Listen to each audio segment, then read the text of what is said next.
Welcome to Axe to Grind, best hardcore podcast ad infinitum and from the origins of time. It's the end game. From the depths of Mordor. Oh, from the depths of Mordor. I like that. Wow. Why not? Yeah, you know, we have included Rule Them All on this Yes. podcast. One ring to guide them. One ring to bide them. I don't know. One ring to rule them all. One ring to guide Was them, that close? Yeah, I think so. Was there a I- guide them in there? Did I make that up? I don't know. I You- cannot say that I've ever watched any of those movies. Really? I did read the book in high school. Really? Okay. You've never seen the movies?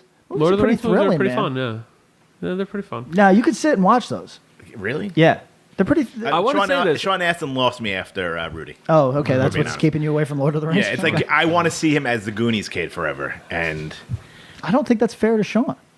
I mean, is he doing much else? I mean, let's be honest. What has he done since? Where's he at today? He was in What's- Stranger Things. He was the love interest of Winona Ryder. That's such fan service, though, in the worst way. Yeah. You know what I mean? I'm Patrick. I'm Bob. And I'm Tom. Oh. I wish I had some. Yeah, you had something on. I want like And joining us today is Samwise Gamgee. Ah, J.R.R.R. Tomkin.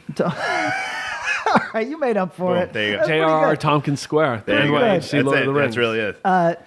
Okay, everybody knows from the music by now what this is. It's Mosh Madness. Let's get to our pre-show ad break for who do we want to start with? Let's start with Triple B. Triple B. Round ball rock. Triple B. May I play the round ball rock for Triple B?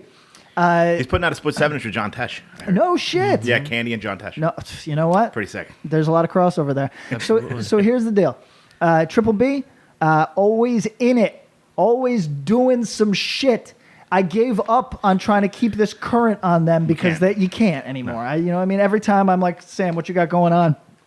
It's like there's You got a lot going on. Yeah, U2 Flexi, whatever the fuck is going on. There's always something. So Does that just end up in your mailbox and you can't get rid of it? Like Yes, like yes, the U2 exactly. on iPhone? Got it.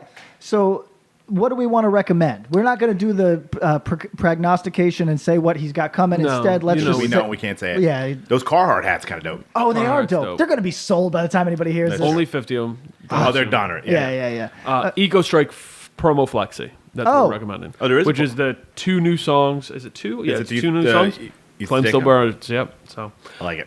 pretty cool. Nice thing. And I think this is something I want to see more of. Is it's like it's silly. It's a promo flexi, but if we're gonna do vinyl records that are smaller than 12 inches, do a flexi. Flexis Makes are cool. sense. It's cool. I think a promo flexi with some, like maybe some zine material or something. I think it's a layup. I think it's honestly like fun for everybody involved. Fucking do it. Here's a question. Yes. Showing my age here. Okay. Yes. I haven't played a Flexi in a long time.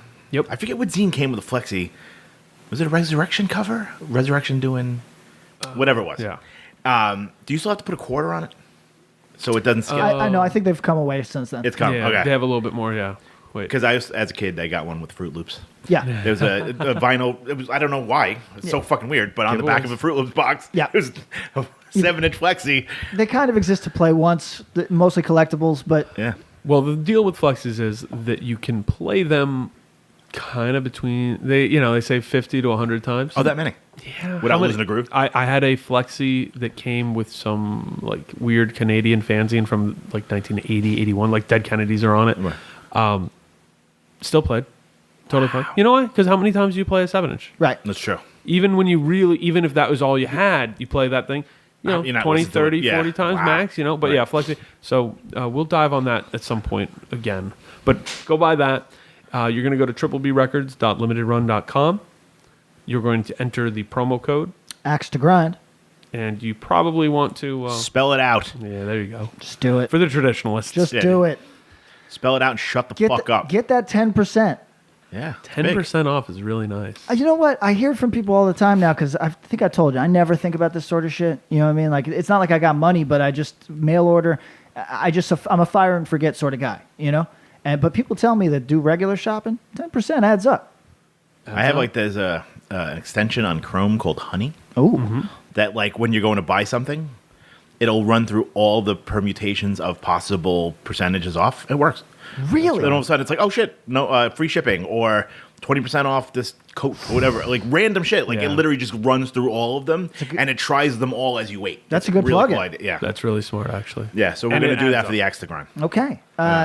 let's go. Bob's got some techs working on it now as we speak, actually. No shit. Yeah. I got bunker. a couple. I got to tell you about the thing I am working on with a guy. Oh, For us? Fun. Oh You yeah, got- it's you- fun. you got a guy? Tech thing. Tech. so before we enter the tech sphere, App to grind. app to Dude. grind. All right. Have a good night. Yeah. See you later, guys. Yo, Thank you for joining us. I should point this out. The listeners in the Bay, tech bros is like a dirty word. Everywhere else in the world, that's just a working Just person. silly. It's, Yeah. You know, like Yeah, but they're not like infiltrate. Like I know a ton of people. I know an ex of mine works for I forget where she works for now. Like it's one of those like you go from like Google to YouTube Yeah. to Instagram. Like she like worked in like and literally like it's just there's a giant bus. Yep. Picks up all these motherfuckers on a corner. I mean, don't get me wrong. It's dystopian. It reminds me of like working for the railroads or some shit, where it's like Yeah. they want to give you an in corporate currency, all sorts of weird Yeah, fucking and things. literally that like she's on the clock as soon as she steps on that bus because there's Wi-Fi and you're expected to sign in and get fuck, to work. Fuck this. I'll die poor. Yeah, fuck that. Fuck that. Yeah. But okay, Can I grab this? let us also celebrate the long running and still vibrant as fuck Death Wish Inc. Hell yeah. Our other sponsor on this podcast for this episode is Death Wish Inc. Continuously killing it since some of our listeners have been fucking children, honestly. Absolutely. We coming up on 20 years for them, you It's a think? long time. Couple years. Yeah, like 01, I think is when they get started. Maybe 00, somewhere right Maybe in there. 00, because I feel like they were around before Jane Doe. Is that possible? It is possible, yes. Possible. Yeah. But they feel like they've always been here. Yeah, it's been a long In a, minute. in a good way. It's not- been a long minute. Like, And so you know who I am. I got a lot of respect for long life. It's not easy to do things for a long time. and do them well. That's and not what- embarrass yourself. Right. That's what I was going to say. So we'll talk about it on this episode. But some of the stuff we listened to, I found irritating to search for, and part of doing things well for a long time is dialing in that part of the whole thing. So shout out to Death Wish, who continuously does everything the right way and still puts out records that people get fucking excited about. Yeah. What is, I always say the can we- mail order. What? I want to mailer's push that great. Super Unison record again. Yeah, that's good. That hasn't gotten enough light, and I think it deserves it. So you are this band's advocate. You have spoken. advocate for a lot of people. You that's true. You do, but you have spoken on this a number of times. I like that record. It's very good, and I feel a really like it's good kind record. of It's a sleeper right now. yeah. I mean, I don't know if they have toured or not, whatever, but I think it deserves a little bit more of a spotlight. I feel like I saw it on a select number of year-end lists, but maybe didn't get that pop like it should have. Yeah. And I know they've done some touring. They actually do like DIY touring, basically, Right. Yeah. and are in smaller spaces. So I'm strictly Live Nation, so maybe that's why I didn't. right. We're on the pro core tip over here. That's it, But yeah, apparently. but that record is really cool, and I actually think it's a big growth from their prior material. So 100%. I also like it, and people who wouldn't say that's typically something they've checked out, Right. have said, Yeah, oh, Dave this is and great. so- yeah, right, right, right. absolutely. So Yeah. I think if you haven't heard it, give it a chance. The other thing I'll prop out, I just went through and looked at their pre-orders. They have all sorts of cool merch. Well- and stuff that comes up. They just did a Converge Entombed mashup. It sold out, so you missed. Yeah. But it was up in the pre-orders. So follow them on their socials, check out their stuff, and go flip through their store. They had a bunch of really neat stuff. And I think some of that stuff just in the ether of the internet might get lost. And you'll 2 months from now, when you see someone wearing the Converge Entombed mashup shirt, you'll be like, fuck, I want that. So don't That miss Jane out. Doe thing has literally never lost it. No. It's the Black Flag bars of the new generation. Yeah. You can legitimately like. You look at their merch and it's like, oh, you did one with Neurosis, or you did one with this, or this one's an Italian color. Like it's just like, it's so kind of you can do anything with it. Since this neighborhood's been gentrified, I bet if I threw a rubber ball, it might hit somebody with a barista with a Jane Doe tattoo. You know what I mean? Right now. Think about that bagel spot. There was some Oh Jane Doe shirts my in there. God! Yeah. We were at the bagel spot, literally across the street the other day. Yeah. Hella Jane Doe tattoos in yeah. that spot. Yeah, I think I counted 6 or 7 while we were just walking in there. So I'm You gonna, asked what their favorite song was. yeah, They'd be like, I name 3 grilled songs, them. poser. I grilled them. Yeah. So I am going to suggest everybody go into the deathwishinc.com mail order distro and pick up Slapshot Sudden Death Overtime on Red. I think that this is. I know that people know this record. I don't think they actually listen to this record because it has some like.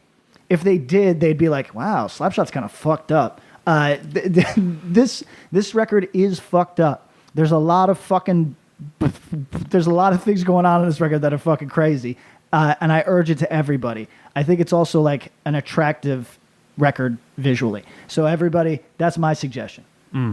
Shout out Deathwish. All right, you guys ready to Mosh Madness? Yeah. How you feeling? So this is part 6. Fuck. We have 2 more to go. Oh. How we feeling? I feel good about it. This one, Tom, you found this one a little bit more taxing. Is that true? A little bit. Well, we'll pull back. How do we feel up to this point? Oh, I feel good. Listen to 64 records. We're like 50-ish in A lot of core. A lot of core. Oh, so we're at like 40, whatever is that, 48 after this round? That's Fuck. wrong. That's a Is that lot of true? hardcore.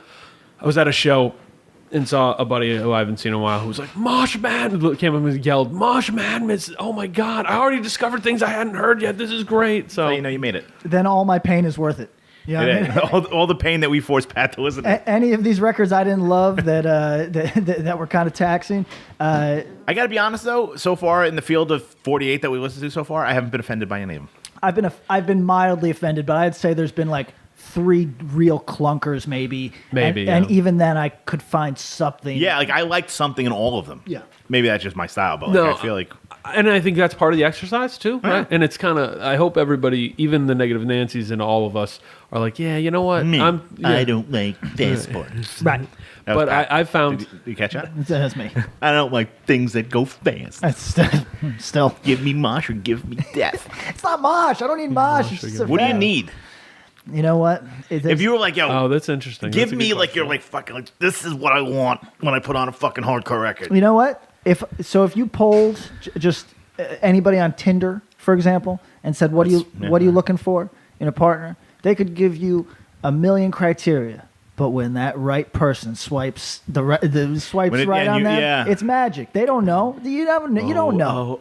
It's You know what I mean? magic. I feel that there's one record on here that there's a lot of elements that I've noted on other records also present, but for some reason this one caught me more. Yeah, a little je ne sais You know what would be my quoi. go-to? Threefold Misery.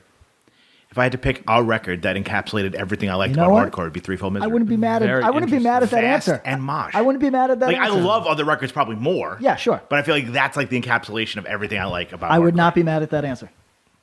You know, it's like there's fast parts, there's like straight up mosh parts, there's everything. But then there's this crazy conversation because then you have to go, yeah, but the guitar playing is a step above most hardcore. So like, But I think he's with that too. Yeah. You know what I mean? yeah, but then then you kind of create a standard that's very, you know what I'm saying? Like, yeah, I mean, do I like Start Today more? Probably.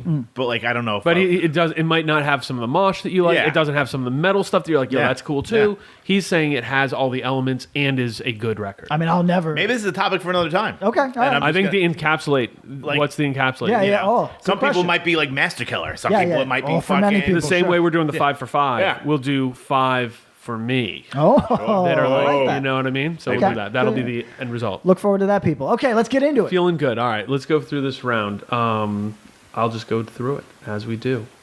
Part 6. Ceremony. Rohnert Park, released in 2010 on Bridge 9 Records. Ooh, big fucking record. wow. Versus New Lows. Harvest of the Carcass, released in 2010 on Deathwish Inc. Bit of a sleeper, but interesting choice. Yeah. We got some thoughts on these. Yeah.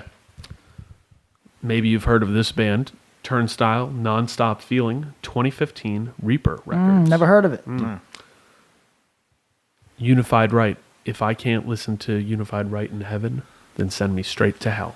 2017 very Triple B long name. Records. Very long. Memeiest record of 2017. Yes.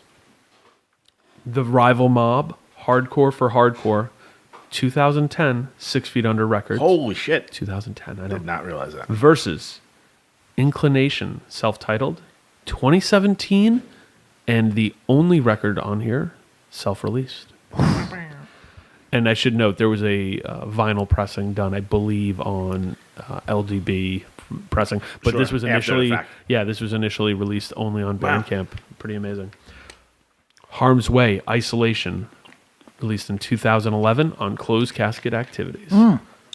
Versus Minus, self-titled, 2013 Triple B Records. I like to think that as like the solo record of like an acoustic solo record of the guy from Marauder.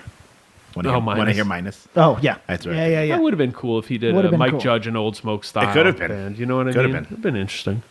All right. So you were saying, let's talk about it specifically.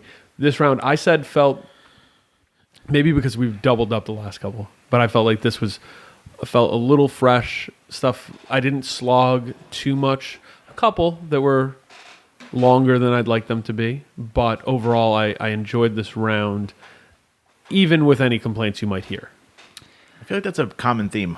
Everyone's like, probably could have cut 3 songs off that record. Yes. Yeah. I think that might be symptomatic for the genre forever, but I think maybe especially in the last 15 years. Yeah. Especially when your songs are over 2 minutes. Yeah. You know what I mean? If you have a 47-second song on there, you can have a couple of those. That's fine. Absolutely. PK is the king of no one should be writing LPs. And I don't think that's true because I think a great LP trumps all. Mm-hmm. But I will really nod to that shit's hard.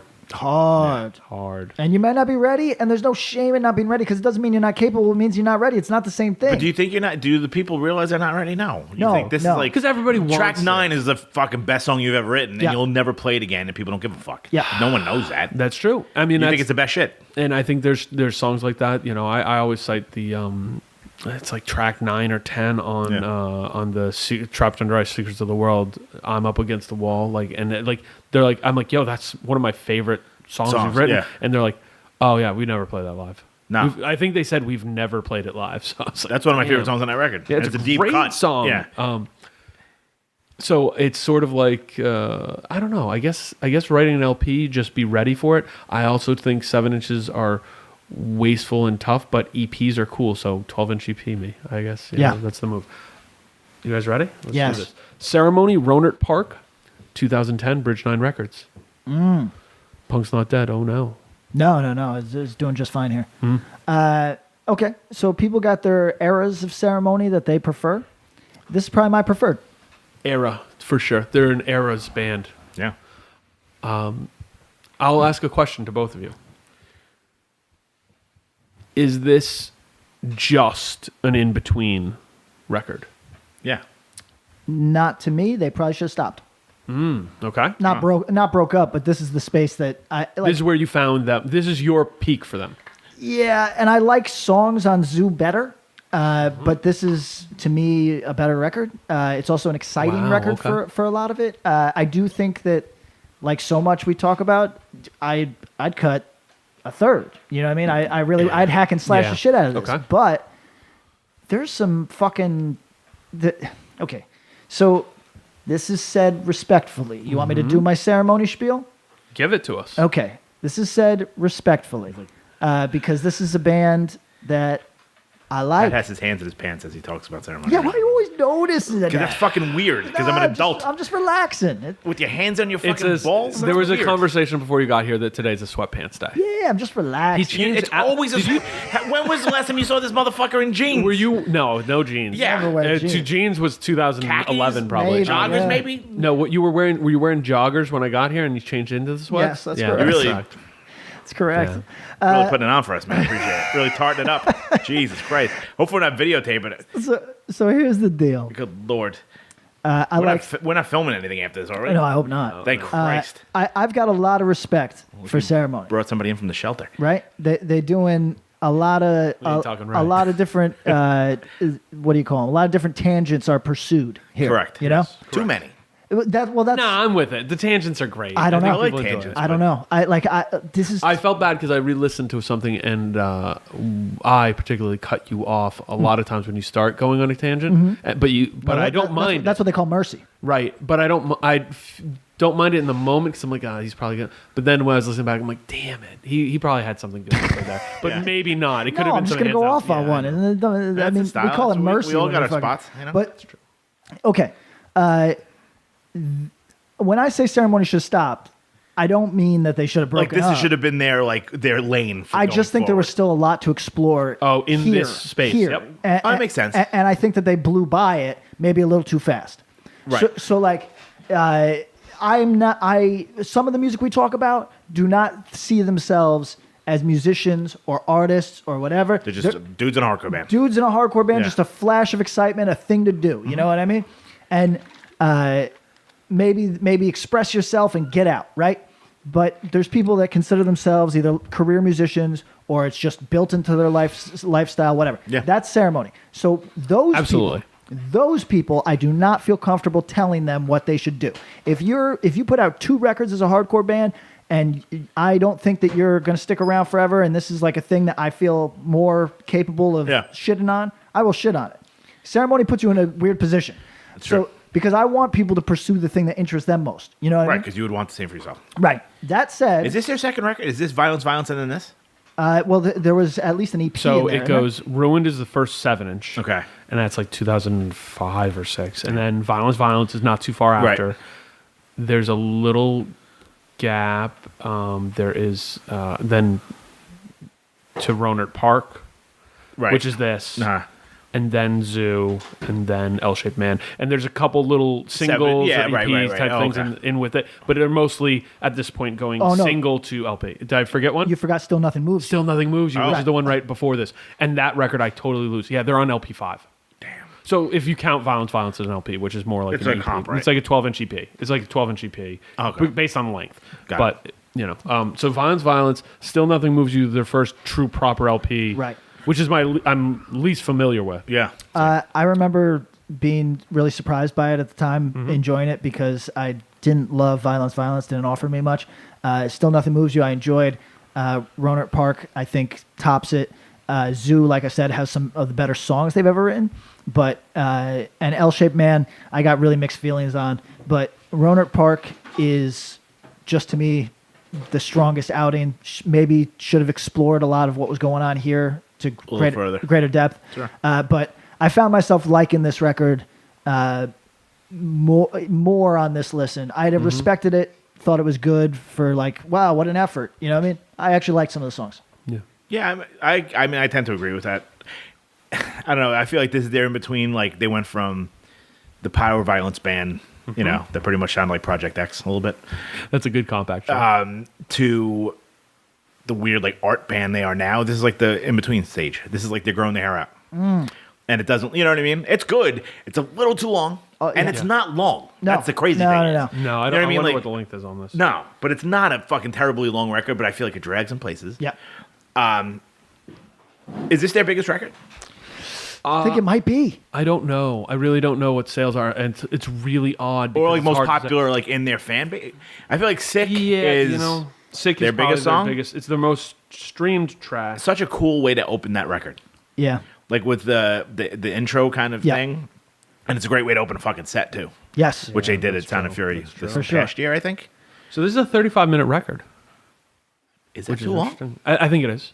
How many songs? It's like a lot of songs. It's 13. Yeah, 13 tracks. 2.5 minutes a song is, or almost 3 is not And a it's short and song. they mix it around. You know, they're not. Some songs they're not are a all- minute, some songs are 5. Yeah. Although, if you look at the record, which is kind of interesting that it's weighted in this way, the first half features all the longer songs. Yeah. And second half, Other than the last track, which I think is like 4 or 5 minutes, yeah. Which might like push up which the is average a little and bit. it's basically like 2 songs in there. But an interesting thing to go from like between song 7 and song 12, you're dealing with primarily with like definitely under. There's only one that cracks 2 minutes on that, and it's just Right. over 2 minutes.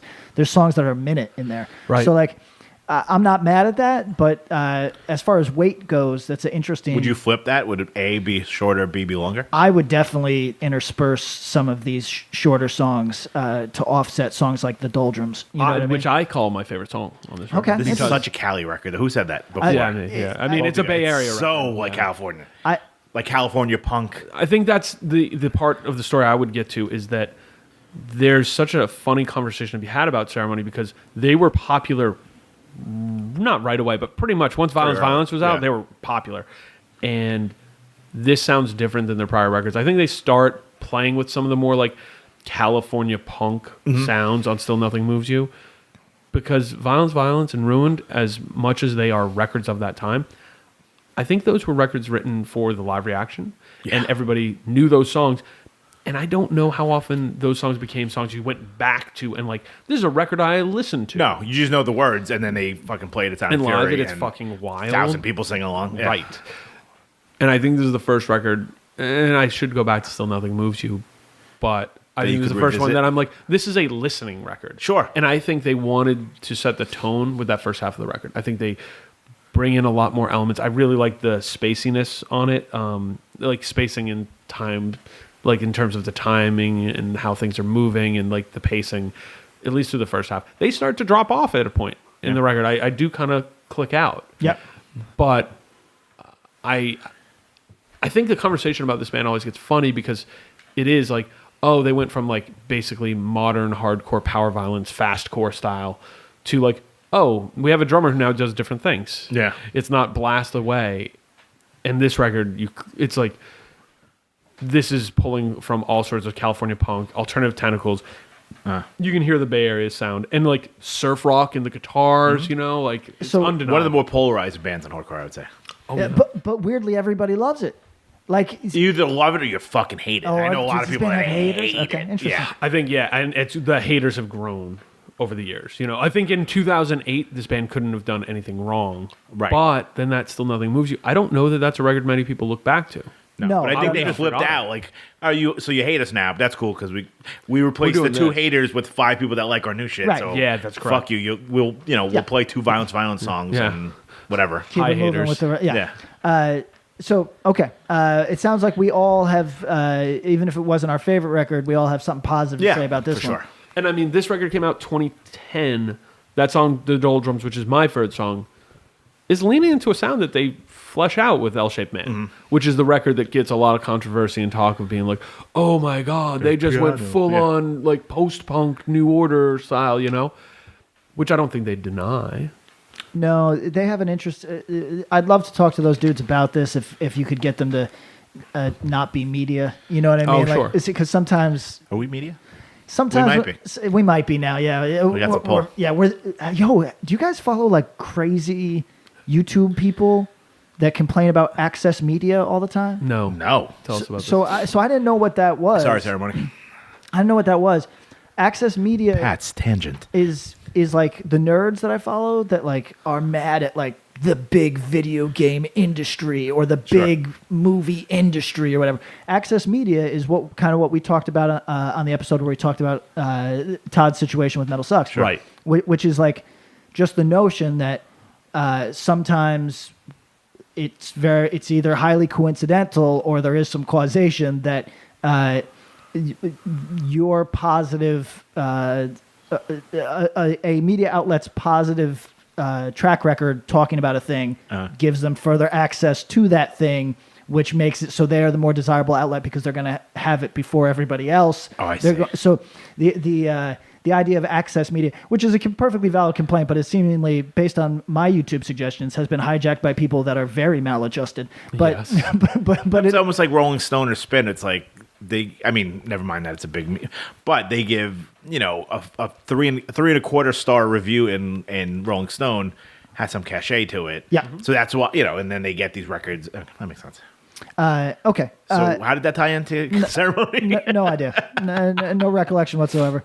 Are we media? Can we get them to speak on? Oh, Yeah. okay. Oh, that's right. So like, I would just be interested to hear how they see, because they put out enough records now that I'm sure that they can, at least some of them can probably be as objective as an artist could manage, where you look at your own work and you say, yeah, I understand the complaints. You know what I mean? Or yeah, I understand the criticisms. Right. Yeah, Did they ever do one of those Dave Anthony does the rate your records? I wonder if they've ever done one. I don't know if they have. I think they might have on like Noisy whatever, and they kind of. Oh, interesting. It's always. I mean, it's funny because invariably it's like this new thing is. Always Of course. the best It's fucking just thing the we've ever done. But and everyone's favorite is usually the least like number Listen 8. to, yeah. whatever. Oh, like- right, because it's the their baby that didn't get love. It's like, or like it's like this is obviously the record that everybody loves, but the band guy would be like, I wasn't really feeling the recording session. Yeah, well, and that's what I mean. It's like yeah. if you made 10 meals and all of them took the same level of work, and there's one that everybody's freaking out about, but there's this other one that you're like but this what too? about Yeah. what about this one? Yeah. What about the carrots? Yeah, you're not noticing the flavor. What do they call it? Flavor Town. No, Palette? you're not. But yeah, whatever the Milieu. fuck. So the point is, I would be curious to hear how they rank all their records. L-Shaped Man being again like really an interesting choice. You go to a new. You're one record in at a bigger label.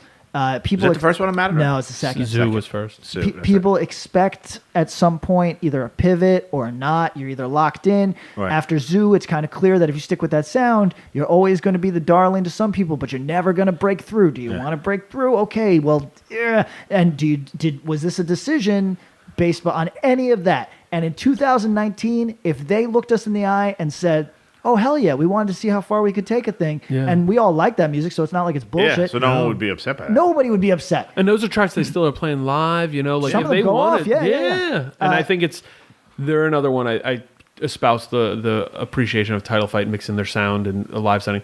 The Ceremony set's super mixed. And they pull it off too, which is Yeah, cool. it's impressive. That Which part's record? impressive. Hysteria is on Zoo, right? Yes. I mean, that's so like I feel like I Great should be song. like Great song. skateboarding down the fucking Venice Beach like boardwalk. So here's the question. Do you, because I think you prefer Zoo to Rohnert Park? What do you think? Probably, yeah. I think Zoo is them in that era coming to the culmination. Like, okay, Yeah, whereas I think you prefer the clumsiness of Rohnert Park a little bit. Like Yeah, they're figuring it out. And their footing's a little odd on it. Yeah, there's a couple disposable songs on this Sure. record as a result, but like, so okay. But by Zoo, I feel like they got the sound. Like, They locked it in. okay, we got this. Let's play And around. then the in next this. record is like, Well- well, we already did that, so we'll do something else. Okay, so for a separate axe to grind project that the gang's all working on, I deep dove on California stuff the last week, and when we talk about, like you said, this is a California record, you said it's a Bay record, no debate there, but there's also like so I was listening to Youth Brigade this week. I was listening to fucking Middle Class, which this band just honestly Pull some. For the poll. and I think that this band is quintessentially California, and that's great. That's cool. It celebrates its entire history. However, this record has, I think the missteps are sort of the more obvious. We've heard this record recently. We love it. It's a classic, but it's Got not it. getting attention. We're going to do a song that pulls from That that nods to it, Yeah, so that people- nods yeah. to it. And I think that's Heavy nod. I think some of those songs, Yeah. some of those songs are clunkers, but I think just another revision away, just another song away. The Middle Class Out of Vogue EP is what often, outside of Bad Brains Pay to Come, is often cited as the first hardcore record. And it's a funny thing. It's 78, LA. So pretty cool. If you haven't heard it, check it out. At this point, in 2010, anytime after this, when like rappers make lyrical homages or sonic parts, it's almost seen as a nod. Can we say that's kind of a thing that like we shouldn't treat so oddly in punk or hardcore if you're lifting and kind of doing the token nod at something, can you do it tastefully, or are we always looking for it and go, you just stole that part, you know what I mean? Well, because I feel like when rappers do it, it's very overtly like, here's this beat from a Rakim song from Yeah. 1988. You know the song. Yeah. Like, no hardcore band's going like, here's the fucking super touch mosh part from Bad Brains. Or like, here's the they half are, part. Yeah, they are. Yeah. but they're not saying, it's not like, There's not enough of a lamp on it. right. It's kind Can of it be like, done? are you Yeah. ripping this off? Or are you it's so, there's been times like Can I've it be seen certain done bands and I'm without like, is this Minor Threat? Oh, no, it's not a Minor Threat. Correct. Yeah, right. Well, let me you say- you took that without Like, thinking. oh, wow, that what was is exactly the same. Yeah. Like, Yes. Let me say this at the risk of pissing off our listeners who enjoy hardcore music. a couple. About half of them. A lot of hardcore kids are hella fucking stupid, and Yeah. you really cannot tell what is intentional and what isn't. And I don't think it's the listeners failing. I think it is the artists failing. Well, and here's the part to me is that I think we have seen it. A band like Good Clean Fun would take parts and it would nod at it so hard, and it was like, look, see, we're doing it intentionally. Yeah, you're breaking but it the was neck knot. fucking hokey. Yeah, it was They're joke. It was so joke. cool, and it It's was done corny, yeah. corny. And that's not true with all. No. But I feel like some with all lyricists artists, will do you know? that. Lyricists Yes, totally yes. will. Like I Pat mean, did that with like not Pat- Flynn, Yeah. did, like with like Neil Young tons of songs stuff. and this. George you know. does it constantly. Yes. They're like, there's tons. Yeah. George is the fucking Yeah. king But of it's this. tasteful because if you get it, you get it. That's- They're Easter eggs. Yo, They're awesome. exactly. Yeah. Yo, for And I think lyricists have been doing it. Like I think Yeah. Justice does it on spots. It's He does. good. Yeah. For listeners, I know you think I'm a blacklisted stan because are. that's the reality. You are, yeah. but here's the thing. Very good at it. Live, George is building. The band is, but because sometimes they'll swell into something that you'll be like, oh, the band is well studied and love their Easter eggs. Some of them are fucking great. So much. They've taken the coolest parts of hardcore YouTube and made them current. Yes. Like the Tommy Carroll, the fucking maximum penalty stuff. When he comes out and does the every living entity runs from pain and searches for I'm ecstatic because like it's like somebody coming out and being like doing the part from the Civ record. You know what I mean? Like it's just like, oh, I know that, but it's not exclusively fan service because you're about to launch into your own fucking original, and I'm gonna love it. Yeah. But like you give me a little. So here's the challenge that I'm putting out there is for hardcore bands in the current tense to be able to show reverence and not just lyrically but musically figure out how you can pay homage to your influences, and even if you want to be direct, do that, but without it being hokey or corny. That is a tough task. That is very tough. So that's the challenge. Yeah. Without being like, hey, here's our tribute to 108. Yeah. Like you can't. Yeah. How do you do that without sound? Well, that's either you don't point it out, and it's like, so you guys just sort of that much of a boner that you want to know one that is a truly good homage is Floor Punch Let It Ride, which is Murphy's Law Panty Raid played backwards. And it's powerful homage. Yeah. Wow. But that's musically done. The vibe of the song fits the same style, but it's their own you like wouldn't fun know song. unless you look. That's cool, right? Wow. So I'm challenging bands to do shit like that. That's fun. That not everybody's gonna pick up on, but when you do, you go, oh, that's cool. All right, next record. Versus. Now for something completely different. Still released in 2010. Got a clunk of 2010 records here today, which was a weird year to me. Yes. Honestly. New Lows, Harvest of the Carcass, 2010, Deathwish Inc. I'll start. Yes.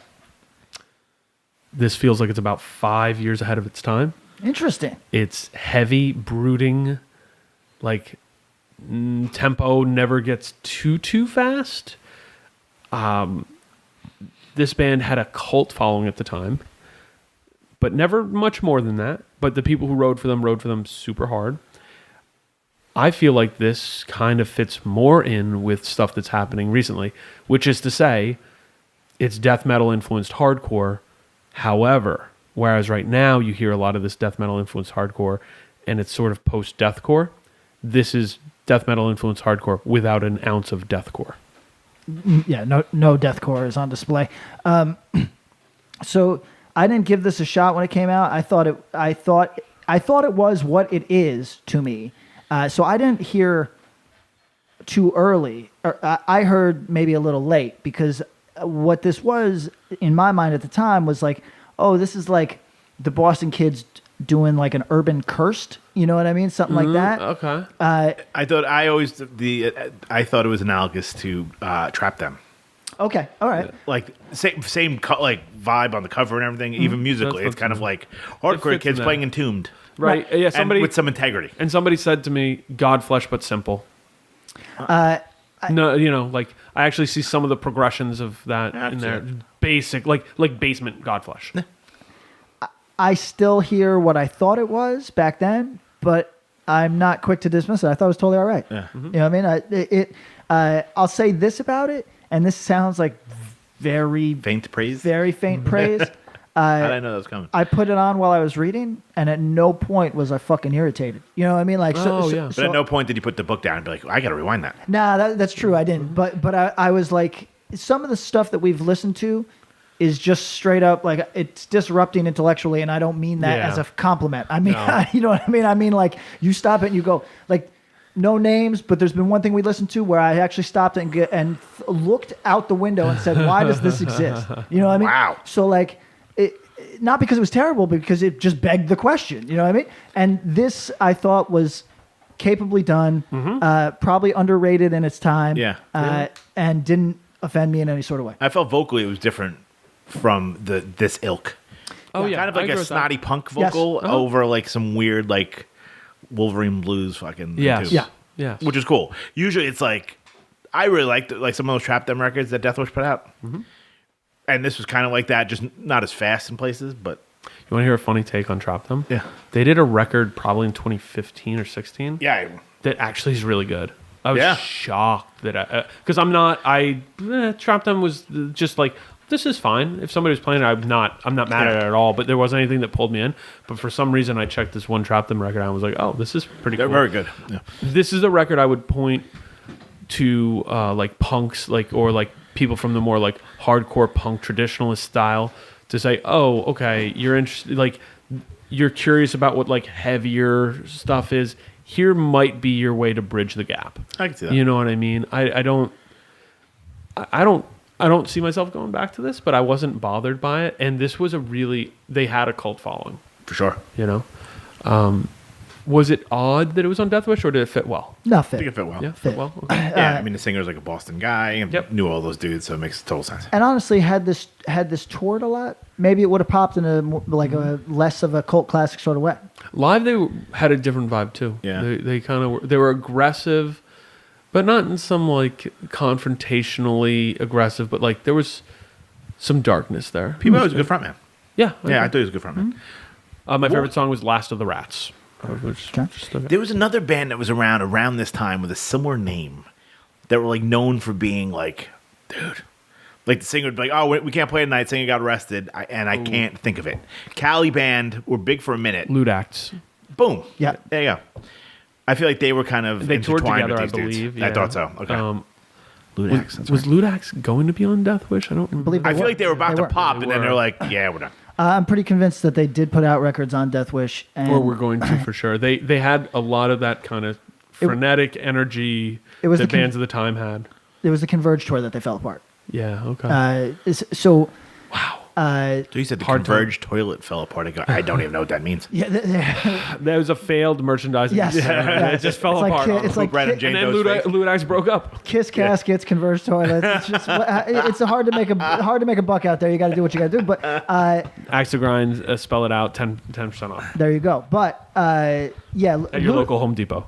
I would love to have people talk about Ludax on this because they did have a moment. Yeah, They what do you did. want to know? And I talked to one of the people who was in that band who has a fond-ish memory of it, but I cannot. So I've been a constant source of frustration for my bandmates, right? I'm always yelling at somebody, whatever it is. Get out. Tell us more. We don't know. And Get bent.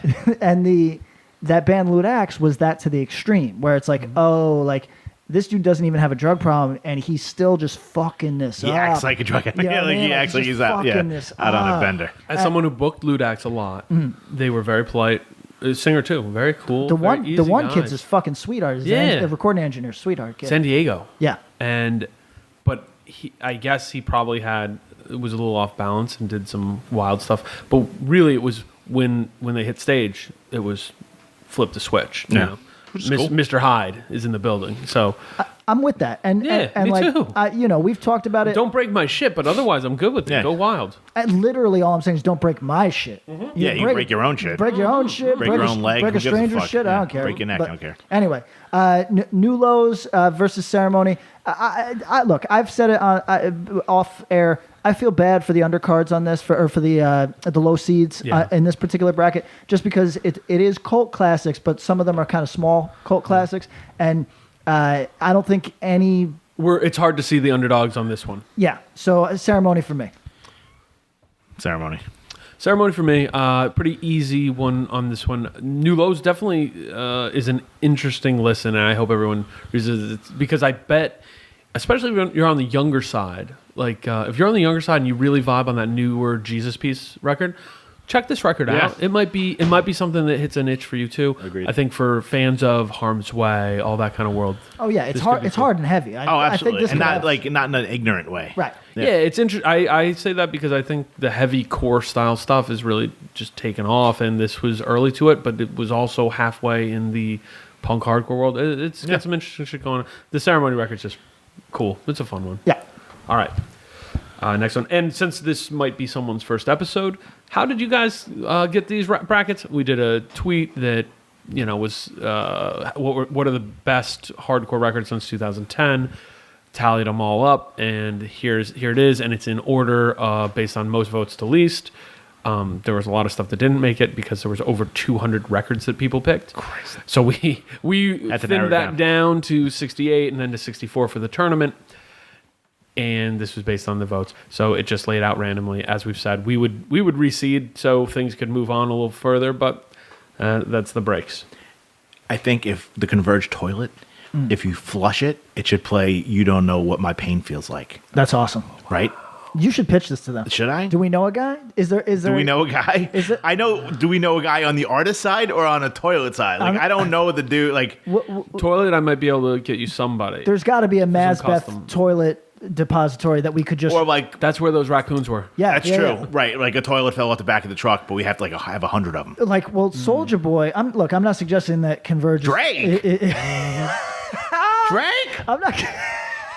I'm not suggesting that Converge is Soldier Boy, but what I'm saying is, if I found like, okay, here's Soldier Boy sold like the consoles. Nintendo. Yes, Got it. Here's a deep cut for anybody that there used to be the whole Earth catalog was a thing prior to the internet, but there was Pre-internet. also a number of other catalogs of that type, some of which dealt exclusively in overstock goods of the strangest variety. Right. I have no idea why any of these would physically exist in 2019. Like, I'm talking about the old ones; they are almost certainly lost to time. But when I was a kid, you'd find overstock ones that would be like, you could buy syringes, rubber duckies. You could buy things that were, but you'd have to buy 10,000 of them. Yes. Yeah, right. Fascinating era. So that still exists, except that it's migrated to the internet, and you have to know where to look. Okay. So, for example, if you want right now, there's a guy in South Jersey, and maybe by the time this airs, it's not there, but who has 10,000 Arizona State University baseball hats. Fuck. Ooh, those are nice. 10,000. Red ones and white ones and maybe gold ones with the just ASU. Yeah. I would have gone in and got a case of them because I like Arizona. Yeah. Arizona State, cool. Good hat. But yeah, Good design. Buck Get a a pop, case. buck a pop. Give me a case. That's all? Why not? Yeah. I think it's a Velcro back, and there's an embroidery thing on the bill that is just whack. Nah, So I feel How do like you it was come a up- misstep. How do you fall into 10,000 of those off the back of a truck? Like my dad No, used to I get think like he bought cable them. boxes. So all right, let's go deep. My here. dad used to definitely get the fucking. I know a guy. Bless- Yeah. We had bless W. up. Do you remember WHT? Does anyone remember WHT? No. It was like HBO, but like the knockoff HBO. fuck. Cool. You don't remember? No. And it was literally, it only came. It was On the, one like, box. jail It was box? like a box, but it wasn't a cable box. It was literally like Just for if that you want to service. watch WHT, Oh, you got a switch to- WHT box. Yes. And you used to get sports channels. So you used to get the Met games. That's when my dad fucking bought like the bootleg one. And I'm going to tell you a very quick story. Please. Sure. Take your time. Since we like to talk about dads. Yeah, please. So my father, we're an Irish family, which means your parents don't sleep together anymore when they get old. So my father was watching a Met game, fell asleep, middle of the night. WHT likes to show some little No. softcore. Adults. Yeah, Yeah. yeah. My mom thought he was having a heart attack because of the heavy breathing, and it was porn. Oh. So, but my father was sleeping, like he was not watching porn. So it was the Might have been sounds excited, of the yes, yeah. so we thought he had a heart Yeah. attack. But I mean, You gotta wake WHT. I You gotta gotta wake him up to the softcore pornography, being like, dude, Dad, you're bro, all right. You're all right. he was watching a Met game. It was like a San Diego game, so it started Oh, at late 10. time. Yep. All right. So Middle if you of want what WHT stands for. the back end of when things don't sell, Yes. I worked for a larger merchandising company who did merch for big bands and big things. Sometimes that meant they didn't sell, and sometimes that meant it didn't sell to the level where it's like, shit, we have 5 pallets of this. We can't sell all this. We're not going to put it on our web store. It's just not going to sell. What do we do with it? There was a couple guys in Arizona who were like rag dealers, but even more than that, they would buy that stuff. They'd buy it from you by weight, and then they would either sell it to small places, sell it wherever, and they were basically paying 5 cents to make 60 cents. Right. That kind of thing. But you do that in bulk, and it adds up. Sure. Sometimes that stuff's getting thrown on a freighter, like, oh, you know what, I couldn't sell these for 60 cents, so I had to unload it, so sold it 20 cents a pound to whoever. Well, I mean, and those exist. If you need to find them, go look for them. They're not easy, but you can get on the and these are mostly people who have the shit website that looks like it's like, we buy whatever, and a phone number, and then you call them, you talk to them, and there was a couple guys I work with all the time doing that stuff. yeah. really Well, wild it's like you go to Haiti and you see a bunch of people wearing Like 16 and 0 or 18 and 0 Yeah. Patriot shirt. Yeah, I have one of them. right, I have one of those. that sort of thing. So that's if anybody has any of those catalogs, the name of which escapes me, take some photos, send them to us because it's like a fond memory to me. Yeah. Literally, you could buy just almost any plastic or rubber goods, and that's insane what that encompasses.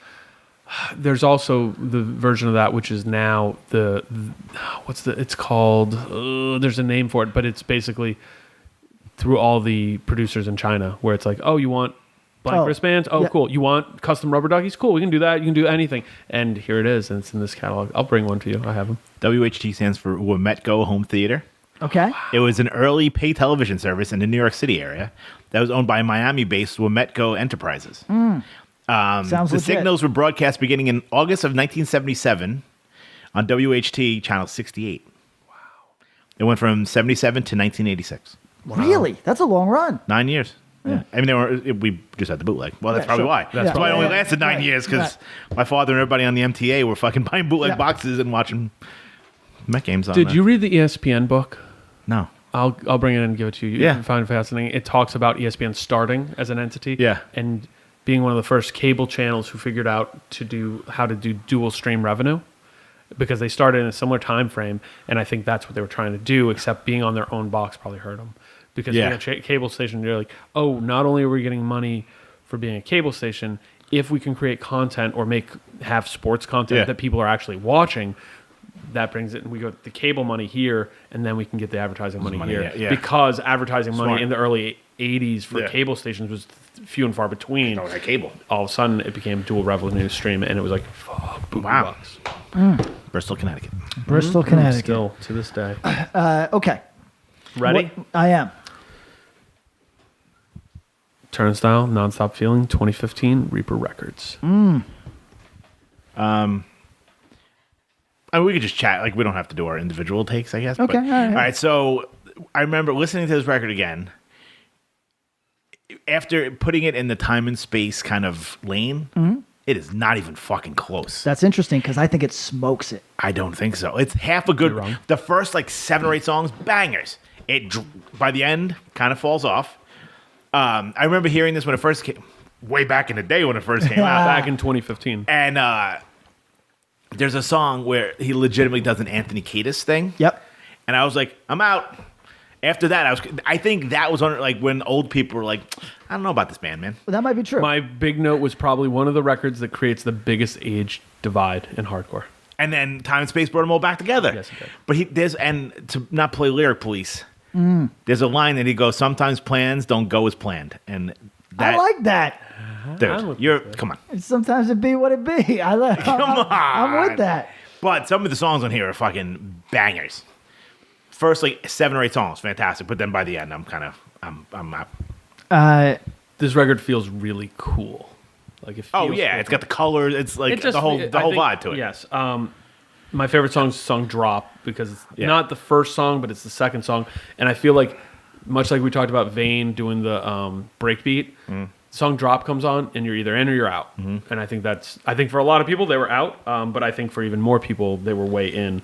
I thought Gravity might be my jam. Oh, that's really good. First song. Yeah. Bad Wave or Out of Rage. There's it's one of those two that Which are late tracks. He does a really, that might be a vocal place that some people drop off midway through one. I forget which of those 2 songs it is, but I think Time and Space is a really cool achievement. I think this record's better. I really like this record. Is it the Guerrilla Radio guitar part on the song Phased Out? It is all the With nods. the drum I'll fade take in? them. I'll take them. Yo, I played them literally over on top of each other. Real close, guys. Oh, I mean, look. But that's the thing, right? Like, this is... Yo, you listen to Love Lasso? Let's be realistic. Yeah, I got through the whole fucking thing. Listen, Are you going back to listen to Love Lasso? No, but I'm not, is but I'll be honest, that song, Rage? What's the Out of Rage? Out of Rage. That's 8. later. No, Yeah. track 8. Yeah. 3 minutes, 12 seconds.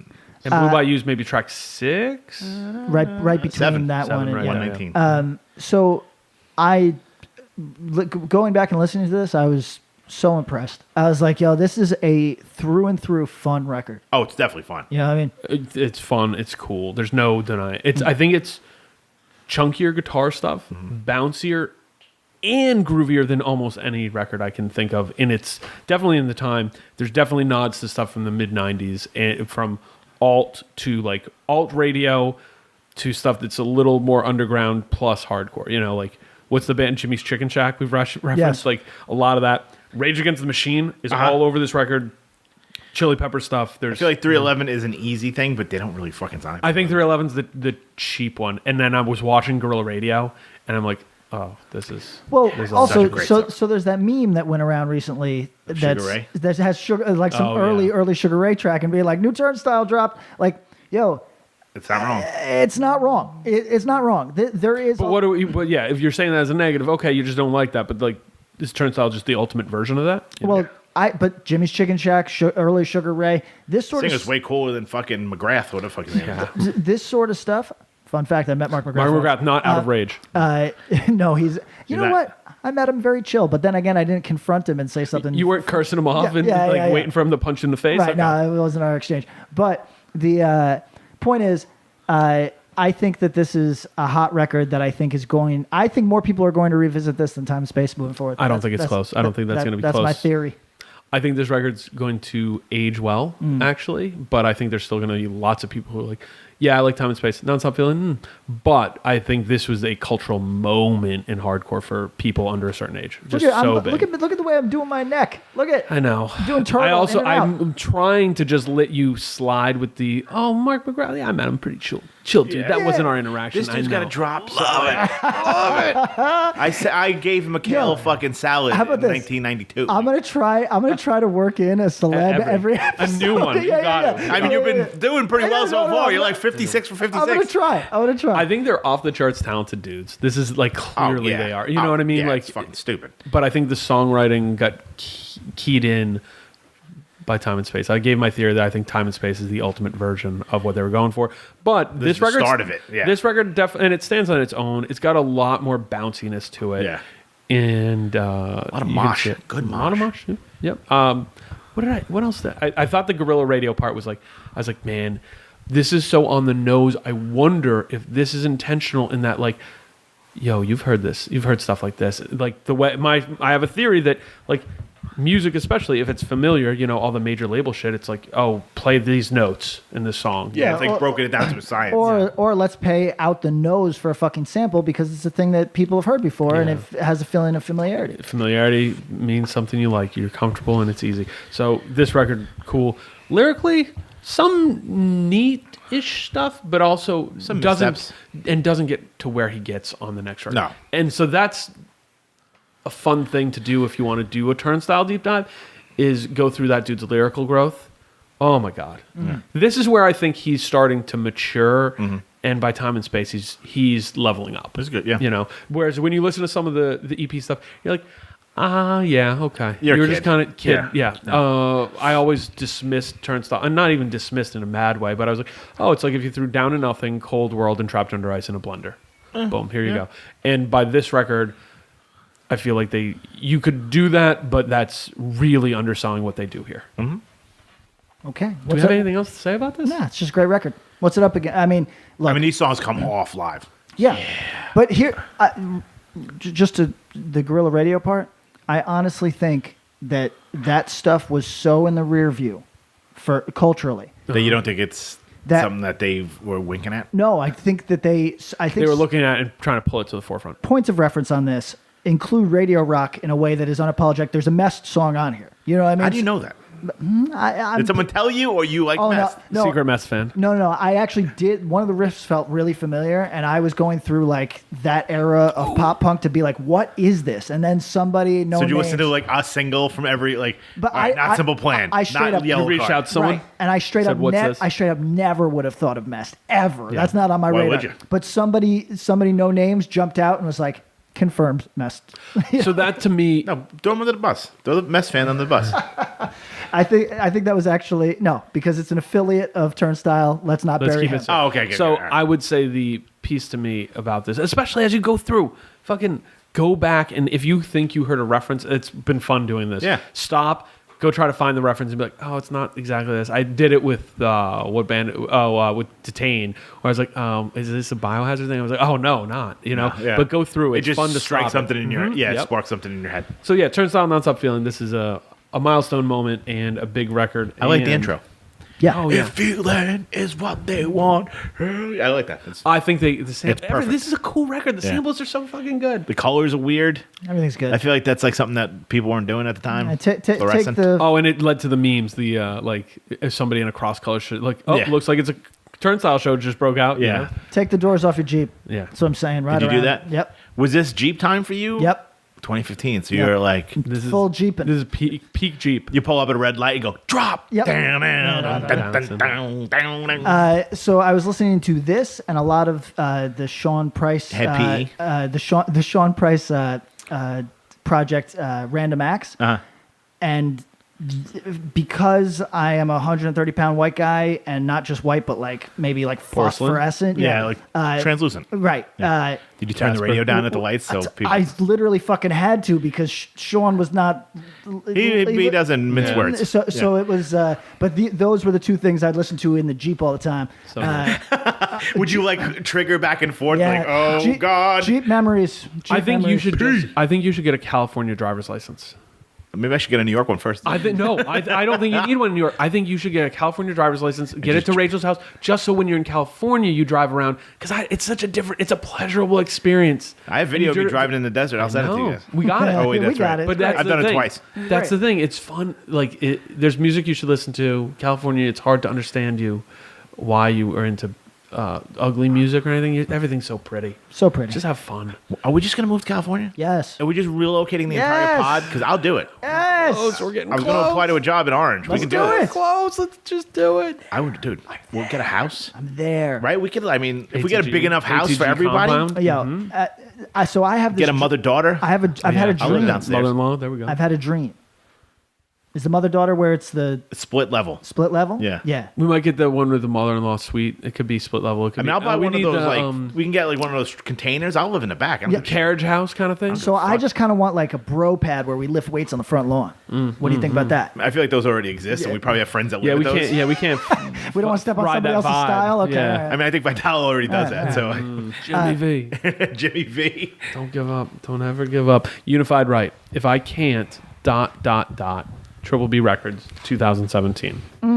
Is this the most memeable? It was, but we pointed out that the meme died quick, which is unfortunate. There But must for a quick week or and- two, the shit was like. there must have been like a Cardi B record that came out at the same time. Something that So we all know the reference. It's. I think if I can't listen to Black Sabbath in heaven, I then feel it was send me like a straight to country hell. thing or something. Oh, maybe it is. It's It's been it's done a, once. it's not they're not the first band. Yeah. to do it. Yes. So I think it is a country one. I think Yeah. it is. it- Like or- if I can't listen to like Merle Haggard You're or right. something yeah. like There you go. something along those I think lines. that's right.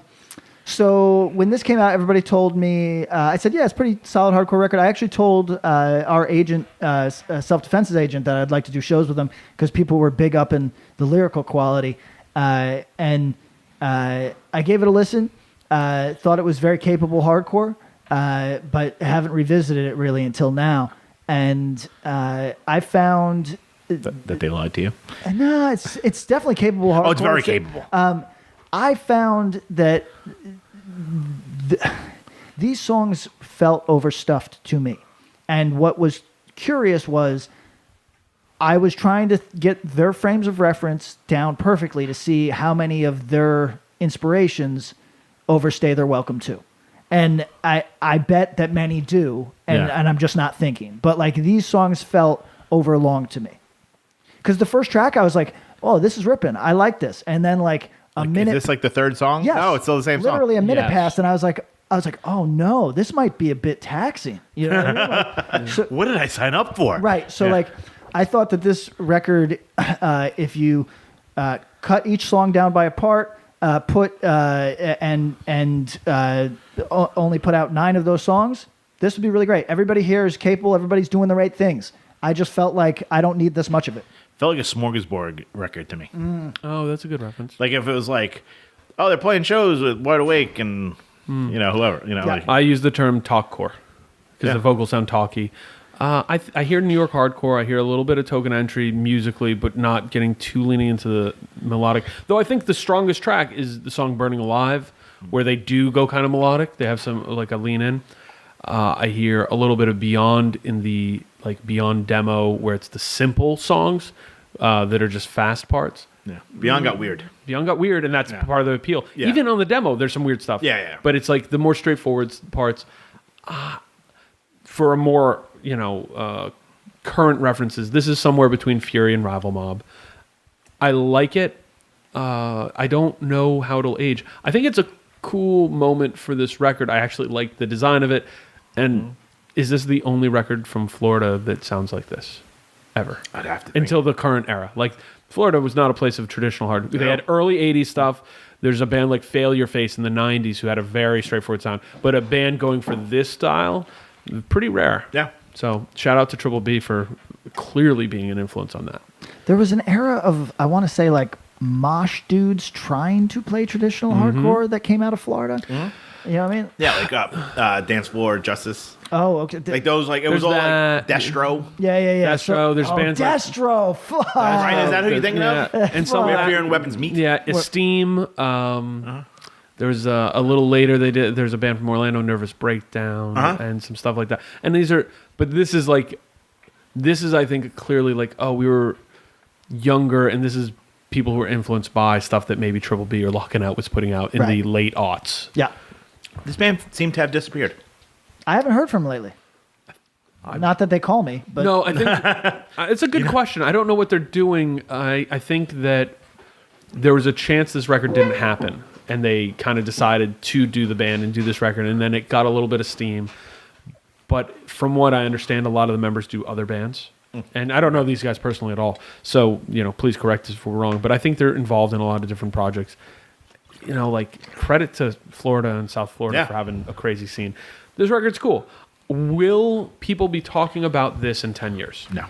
I don't think so. not unless it's considered like a forgotten gem. You know what I mean? Like it might it might pop up as something that the next the next era of tastemakers go like, dude, you never heard this? Yes. Yeah, that's possible. Like how it happened. Like it happened with Super Touch. Sure. Yeah. You know what I mean? Like the Locking Out crew was like Super Touch, and people were like, yeah, of course, Super Touch, man. Like, how did you not know? Like, then it became like a thing. Yeah. Yep. It wasn't a thing for 15 years. It wasn't a thing you could still get the first press. I've said this. You still get the first press of the LP. Right.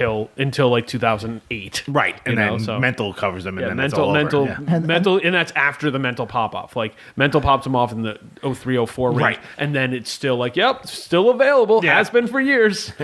I think this is a cool record. I think mostly maybe because it's a texture that feels different compared to a lot of the modern hardcore sounds. Yeah. Yeah. You know what I mean? The recording is very of the time too, I felt like. Mm-hmm. Yeah, I can say that. Yeah. Not it's pre In My Eyes recording to me. You know how we're making a delineating kind of like he's 100% right. It sounds more like as a kid I used to listen to this program on WSU called Hardcore Reality. Mm-hmm. Yes. And it'd be like Sunday night at whatever time it was, and they'd play stuff, and this is what it reminded me of. Right. Like it'd be like, oh shit, okay, what's the other band? Not Wide Awake, the Up Front. Yeah. Like it's in that lane of kind of, and it might not be. But when I heard there's some talking parts to the vocals that there's been several points in hardcore where that was a thing that was going on very predominantly. Late 90s, late 80s, early 90s, there was some of that. But you don't hear a lot of talkcore these days. No. So there's a part, and you're right. This is the modern Youth Crew sound has died by the time this record comes out. Yeah, no, I can see that. Mm-hmm. All right, and so that is okay. Yeah, there's just no Turnstile, Nonstop Feeling versus Unified Right. Turnstile. Yeah. Turnstile. It's fucking UNLV versus like some this Sienna. Is versus community college from Sienna. Sienna got the 64 seed in 91. Here we go. Versus Bard. Yeah. Oh, no, let's not do that. The Bard basketball team. Is there a Bard basketball team? You guys only play maybe intramural. Like backgammon? Yeah. We do a squash. Yeah, it's the Bard basketball team, and they meet at center court. They throw the basketball up in there, and all at the same time, they all simultaneously Yeah. and sit down and talk. Sports ball. I hate that. And sit down with some books on the floor. Yeah. 2 hours. Exactly right. Playing 4-dimensional chess. Speaking about people who do not play Bard basketball, Who we got? the Rival Mob, Hardcore for Hardcore, 2010, 6 Feet Under. Did not realize this is that old. Everything's old. Almost 10 years. That's What the fuck? wild. If you were like, this came out in 2015, I go, yeah. You know what's crazy though? When we were talking about Ceremony, you could have told me that Ceremony record was from 2003. I would have believed you, just because I feel like Ceremony's been around forever, for a very long time. Wasn't last year just their 10th anniversary? No, that They can't started in like be. 2005. Was it their 15th anniversary? Can't be. Oh, it was their first home show. Okay. Yeah, I don't remember. I don't know, but I remember That playing homesick Syracuse thing. with them when I was like young. You know what I mean? Yeah, ish. So like 20 years Ish. ago. Yeah, ish. 25 years ago? 112 years ago. At the Westcott, at some kind of bookstore? I came At the across Westcott. I cleared out my hard drive and I found old end of year stuff, which I sent to you guys. And there were some old photos. I'm like, damn, that was a long time ago. A long time ago. when you had man. long hair, you were A very, not good. very unattractive man. Not Your good, head man. looked really small. Did you just have big hair? No, just Yeah. nobody told me Lot of how. volume? Nobody told me that I was ugly. You know what I mean? You gotta No, do no, what you you got- gotta no. do. What you gotta Somebody do. told me that I was ugly. Now I cut my Yo, hair. have you guys?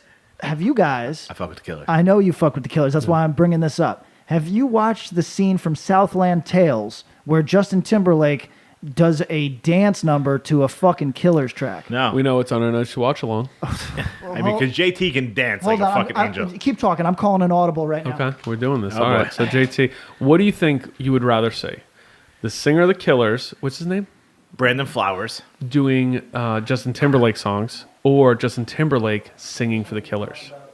Which would be more fun to watch? Or better? JT singing for the Killers. Killers. That could be really good. He's a talented dude. He's mad funny. What song would Brendan Flowers perform if it was just one JT? Cry Me a River? I was going to go for that. It's a good song, but there's other JT I hits feel like that it I would can't be think of like right now. maybe Sexy Back because he's Mormon. Oh, right. So it'd be funny, Oh, like there's a wink, funny- wink, nod, nod. What's kinda. that show where they have the two celebrities doing like karaoke? They don't sing, but they do dance performances to it against. Yeah, them? yeah. That is fucking good.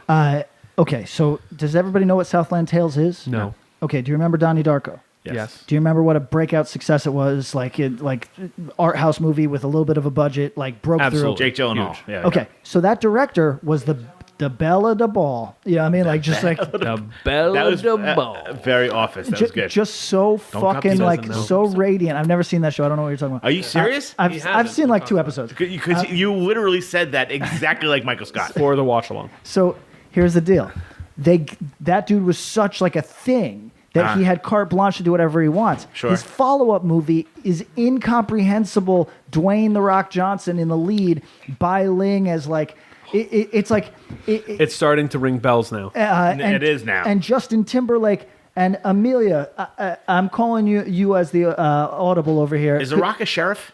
No, No, he's done 4 movies as a sheriff. Yeah, this isn't Walking one Tall. of them. There's another one. Amelia, just like it. I It's made you not. watch that shit. What was your impression? I thought it was really exciting. Justin Really? Timberlake was wearing a wife beater and had like a weird facial scar. Look good. So, in my opinion, looked better. Let than me I've ask you ever about seen him. JT. You're a JT stan, would you say? Justin Timberlake. Yeah. See, I think his like latter period, he's got a little bit of like a mama's boy vibe Yeah. to him, and I'm not super into this, but he looks. What about Alpha insane. Dog? Alpha Dog Justin Timberlake. Yeah, that. I When can he get goes a down with. little like raw When he goes and dark. is cut. Yes. Yeah, he's a good Yes, looking yes. dude. Alpha Dog is like covered in tattoos and shit. He's killing a kid. That's Fucking cool. horde. That's cool. And in this movie, he looks. He looks Sexy. insane. Yeah. He looks not insane like sexy. Like I don't know what Oh. the styling was. But he dances to what? To Jenny was a friend of mine. no, I the have record Hold from on, we need you the for one song second. from the second record. I got soul, but yeah. I'm So- not. so he soul. shoots- This is no, resonating that's not with it. him such a way. No, it's when we were young. No. He dances It's to "I Got Soul." but I- He shoots like glowing radioactive drug into his neck using a space syringe, and then is him walking around a what do you call it? Skee ball place with ladies Arcade. with nice legs. That's his fantasy that that's how I he. feel like I just took acid. That's what all they're right. supposed to be, but he's walking around singing. It's fucking horrendously stupid, but it is a moment. What's that other movie that he's dealing with in time? Because that sounds like the same fucking thing. Oh no, that's a different movie. I know what you're it's talking like about. I can steal. Like I only have, There's- and it's 287 printed minutes on his to live, arm, and then and you he's can got kill the it's person. ticking and down. take Oh, I their- think you're thinking of Nick of Time with Jean-Claude Van Damme. No. How do you feel, Amelia? While we have you, one last question. How often does Patrick bring up all the celebrities he's met in his life? I'd say actually not as frequently. So he's Okay, not. good. So he's only a A lot star of people fucker think- when his He's mic just runs putting it from on him. the mic. He's trying to build himself as Yeah, a I pseudo. You know, he met celeb. Mark You hear it? McGrath from Sugar Ray. That Did I you do know?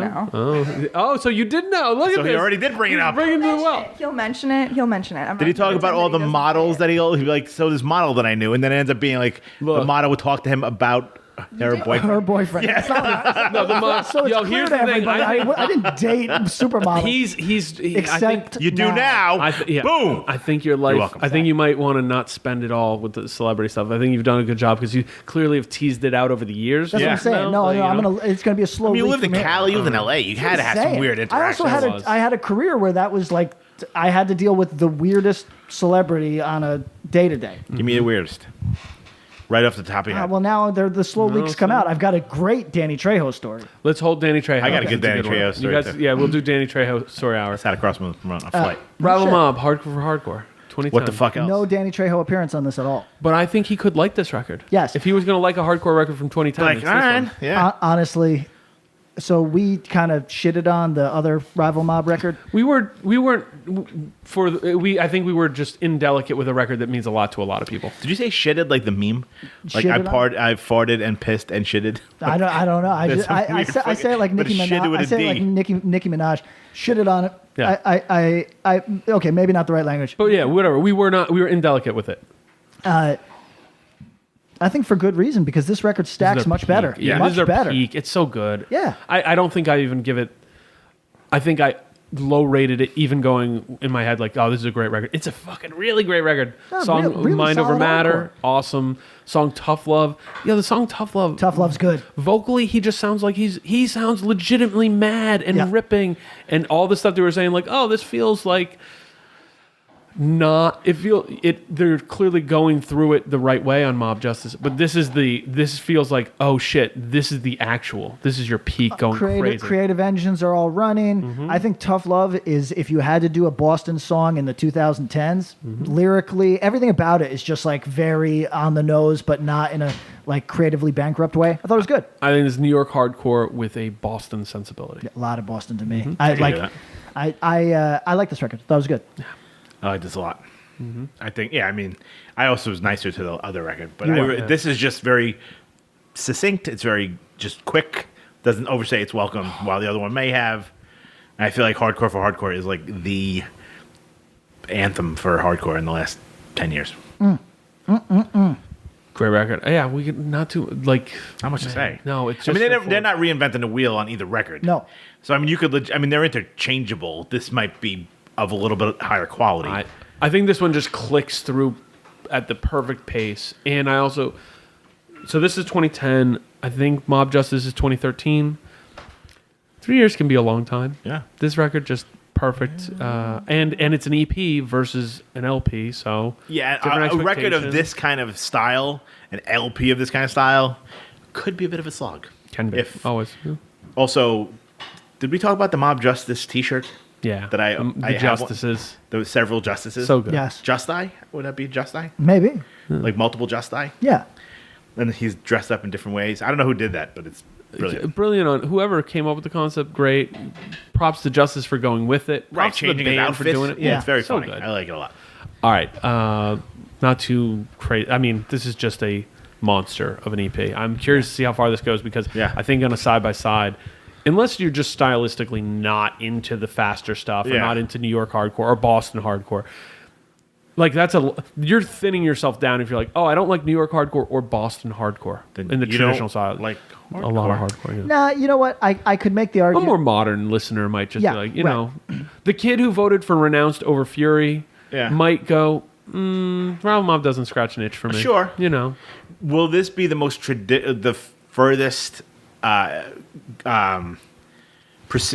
Yeah. Will this be the most traditional hardcore record that goes the furthest in this? It's this or Fury. Yeah. And I think, and if you ask me, this is so much more traditional than Fury. Yes, agreed. You know, so What do we got for verses? versus something very, very different. And now for something completely different. I just keep saying it, but it's true. It is true. Inclination, self-titled, 2017, self-released. For a self-released record. Which is It's a big nuts. sound. Big sound. Absolutely. Also to make people's radars as a self-released record now. Look, you can be the talk of the internet for a day on a You could be self-released the belle record. of the ball. You could be the belle of the ball, for example. Eating grilled sandwiches. Yo, he has the Michael Scott fake New York accent. He That's does. his real accent. The belle of the ball. I mean, that's literally how he says it. It's as if you had seen it. All right, we're gonna watch Prison Mike when we take a break between right. recording, All and right. then yeah. I refuse to watch it. This Inclination record, to make this list as a self-released record, even though to many of our listeners that feels like we're saying something stupid because clearly it's hardcore. There's lots of self-released records, but it is hard to become somebody's favorite when Out of 68 records, Right. Yeah, W- or when- hundreds of records, but when you are underfunded typically, you know what I mean? Like Yeah. when you do not reach as many people as you could typically. And it is kind of an accomplishment that this made enough people voted for this that it is in this field of whatever. right. You know what I mean? There are records that you would think would be bigger than this that didn't make the cut. Correct. And this did. Yes. That What also, did you think of that? I feel, is this in your lane? You know what? I was quick to write this off. Magnitude, Eco Strike, too much Yeah. of what I like. You know what I mean? Like too Yeah. much. We've talked about it, the simulacra effect. But this, when it started, I was like, oh, I get it. This is hard. This is heavy. It's fast and heavy. Here's the problem. I liked everything about it except for the lyrics, which lost me completely. And What was my comment when you said the lyrics? Do you remember what I called it? I don't. Infinity straight edge Oh lyrics. yeah. This is like this is the straight edge Mobius strip of straight edge to walking into straight edge, walking into straight edge, walking Yeah, into the straight photo edge. you're holding it, looking at a picture of you with an X'd fist, looking at a picture of you with an X'd fist. Yes. looking at- Yeah. This was 2-1 note for me, and Lyrically. lyrically, yeah. I'd be curious to see what's next, though. No, for sure. For a Absolutely. fucking maiden voyage, I thought this record was awesome. No, look. It's fucking well done. There's just enough weirdness to it. Mm-hmm. Because when I was listening to it, I was like, this could be like akin to like The metalcore Strife. OG was like sifting this around. I was like, giving yeah, it a I was sense. like, and then you walking picked around up, Woodside, I but go, then you picked up. Wait, what's that? Is that a note of something different? yes. What It is was like, I was like, all right, this is like not exact, but I felt like it was like a little in this Defiant Strife a little bit. Mm-hmm. It's fast, but it's fucking heavy and it's got mosh parts. Then there's these weird kind of accoutrement Yeah. that maybe just because I know the guy now and I'm familiar with his work, I feel like Isaac brings this like weirdness into it. Yeah. That kind of makes it veer off from like the eco strikes, the magnitudes. Yeah. There's a little weird kind of like meow, weird parts in it that those other bands don't necessarily lean to, but he kind of is bringing his other stuff into the Perhaps a sneaky modern sensibility. So Yes. I said there is a touch, capital touch, capital touch. of reminding us that it's 2017. Yes. And just a touch. What's the song? I noted the song. It was the song Culture of Corruption, which I think Yes. is the third or fourth track, that reminds you, oh, new metal happened a long time ago. And there's just a little just a touch. Not enough that I was offended or would call this new metal even a No. little bit, but just going, oh, okay, that's right. Because that's a sound that wouldn't have happened on a Burn It Down record. Sure. You know, Yeah. Burn it down. There you Good go. ref. Indianapolis. Because I brought that up because when I think of Midwest metalcore, I think they were straight edge, right? No? Well, whatever. They might have been. Well, Yeah. regardless, they were a Midwest metalcore band that was like, oh, I'll check out this record with a pure white cover, Death Mate something. Eat, sleep, mate, defend. That's it, yeah. For anybody listening, some of our younger listeners might gravitate towards the record after that, which Let the Dead Bury the Dead. But Eat, Sleep, Mate, Defend is one of the heaviest still hardcore records I can think of. So at the time, in 1998, when I heard that, it was way too metalcore for me. Yep. However, when I went back to it, I was like, wait, my question was to myself is Inclination way more hardcore than that, or has time just aged it? And that record's it's definitely metalcore to me, but it's also got a lot of hardcore parts of it. It wasn't offensive. It wasn't just deet deet wee. No, deet deet wee. It was faster parts. There's not a ton of traditional metal leads on that record, which No. is what takes it apart. The very opening has a very metal intro to it, but then from there it gets more traditional. You than could you'd almost, think. and honestly, you could almost draw more parallels to like Dead Guy than, for example, the stuff that would like Burn It Down would do shows with like Zayo and bands like Yep. that. Those bands are very obviously metalcore. Burn It Down was taking more of just an incredibly heavy band and just kind of playing it at enough of a speed that it was you had no choice but to call it metal at times. You know what I mean? So people, that's actually a deep cut that I think has off a lot of people's radar. Let the Dead Bury the Dead, they start working in like crooning vocals, which didn't always work. But Eat, Sleep, Mate, Defend is just an ludicrously heavy record. Like if Go find the 10-inch. like the Race Trader, like the first Race Trader record, but you could say better in most respects. And I think Race Trader and Burnt Down did like a split. Yes, they did. Yes, they did. It's funny. I'm familiar with. I listened to Race Trader back then, and now I don't. I didn't listen to. Eat, Sleep, Mate, Defend will put me in a space I think right you'd now. be interested in it. I don't think it's like I it's- like Race Trader, so if it's like Yeah. that, of akin to that, I would be into it. So the song I like the most is the first track, No Exit. I think it's if you're gonna like this, this is it. You know, Yeah. this has got all the elements. Metalcore, but fast enough and hard enough that it's that if you're in the Midwest, this probably sounds pretty fucking hardcore. Oh, sure. What percentage of Eco Strike fans like this band? I would hope they all do. I would hope they all do. It should be 100%, but Yeah. it's probably like 40% or something. You think? Though when we looked at the streams, because I posed this before, this band has way more listens than Eco Strike. Way more listens than a lot of hardcore. Yes. Yes. Yes. And I know this band actually has a very special place to a lot of people.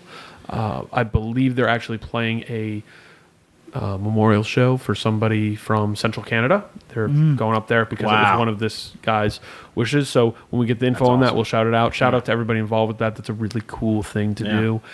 But this is a band that even at that level, like, it means a lot to people. This is one of the more recent records on the list. Sure. And it was self-released. And I think this is kind of, is it safe to say the Midwest has stamped themselves on hardcore a lot more in the past 5 to 8 years than they did at 20 any time years before? it? Yeah, absolutely. I mean, the record's called Midwest Straight Edge. Yeah. Yeah. Not running from that. No, but I mean, that's, there's a lot of people in the Midwest. Yeah. You know what I mean? Like, Yeah, you're yeah. like, oh, wait, I'm from the Midwest, and I'm straight edge. Let me check in. Perfect. Yeah, that's a bit it's like a different. representative kind of thing. A bit different than saying Indianapolis straight edge or right. Yeah, that's Louisville true. straight edge or whatever. Ann Arbor, Oh, that's vegan an straight interesting edge. point because you don't hear a lot of because of the population densities. There's New Jersey hardcore and there's New York hardcore. There's no Northeast straight edge. There's no Northeast straight edge. Yeah, North you pull- Jersey corridor straight Yeah, edge. Yeah. right. The megalopolis straight edge. Yeah. But when you get out, I think that in years past there was a lot more of that, very let me take cues there's New York hardcore, will be Louisville or yeah. Kentucky hardcore or whatever. Yeah. But going, we don't maybe have quite enough people, but we go to Chicago all the time, and we go to Dearborn all the Yeah. time. We go here. Let's be Midwest. Let's represent for all that, and that might be helping pull things up a little more too. Big move. I actually thought this was a cool record, and for this style, moves pretty quick, maybe the right length, and felt fresh compared to a lot of the stuff. It was cool. I liked it a lot. I think if you like metalcore leaning stuff, if you like See, I don't think heavier this is that hardcore- metalcore. It's It's I got feel like leads. it's but I feel like it's more like hardcore than metalcore. If you listen to Rival Mob and then go into this, Well, yeah, of course, pretty of metalcore. course. But yeah. if you listen to this just with the ears of a 2018, 19-year-old, this is pretty straightforward. Yeah, I mean, I think- I'm not mad if someone calls this hardcore. it's more, you know what I mean. Yeah. It's definitely not like more hardcore than say Renounced. yeah. Not a bad, not no, in a pejorative way, but more straightforward. Totally more than straightforward. This Fast Parts is. Like this would fit better on Victory Records in '95 than Trustkill Records in 2004. Yes, Yes. I would say Yes. that's definitely true. I don't think that. Yeah. Okay. And it gets like you said, it's fast and heavy. There's not a lot of plotting. I was really happy with that. Right. All right. So let's do the vote here. Rival Mob Hardcore for Hardcore versus Inclination self-titled. Yeah, I think Tom has a point. Whatever Inclination does next could Be awesome. could potentially win me over. 7-inch but- CP coming this year. Oh no shit. But Hardcore for Hardcore is just unbelievably solid, so we're giving it there. Yeah, I'd have to agree. I Hard feel for like, hardcore. yeah. Okay. It was just a tough matchup, though. Yeah. I think this Inclination record's a low key, really good record. Well, I'm going to be curious about this vote. This is a vote I'm very interested in seeing. how Oh, it do you goes. think that there's enough? Yes. There's enough young kids that could. Absolutely. Oh my god! and people caping up for the entire Midwest rather than I think this their is- little part of Boston that are down with Rival Mob. I don't know. But we also People also the rival mob. They have a lot of too. Yeah, that's true you too. know. It's. I think that one's going to be very This is, that's gonna why be this is going to be tougher an than you think. interesting vote. It's gonna be stratified by age interesting. for sure. Because Rival Mob might mean a lot to people that are. Would you say 30 and above? Would you say they're all 28 and above now? Not all. I think there are. I think they have struck with younger people. I'll give my behind the scenes is that I went and I had breakfast with Isaac and Brian the other day. Isaac, when I actually told him, I was like, oh, we're going to talk about your Inclination record in a couple days. He's like, oh, okay, cool. He's like, yo, who are we up against? I'm like, Rival Mob, Hardcore for Hardcore. He's like, oh man. But he was like, yo, I love that band. He loves them, and he is 20. Yeah, but he might be more of a student of the game. He is 20? way more of a student. Yep. Man. So- I know. He's but he's big credit to those guys for literally being crate diggers. They're students of the Yeah, I game. respect the They shit out of really dig shit. But with that in mind, not every kid is like that. That's true. And there's going to be plenty.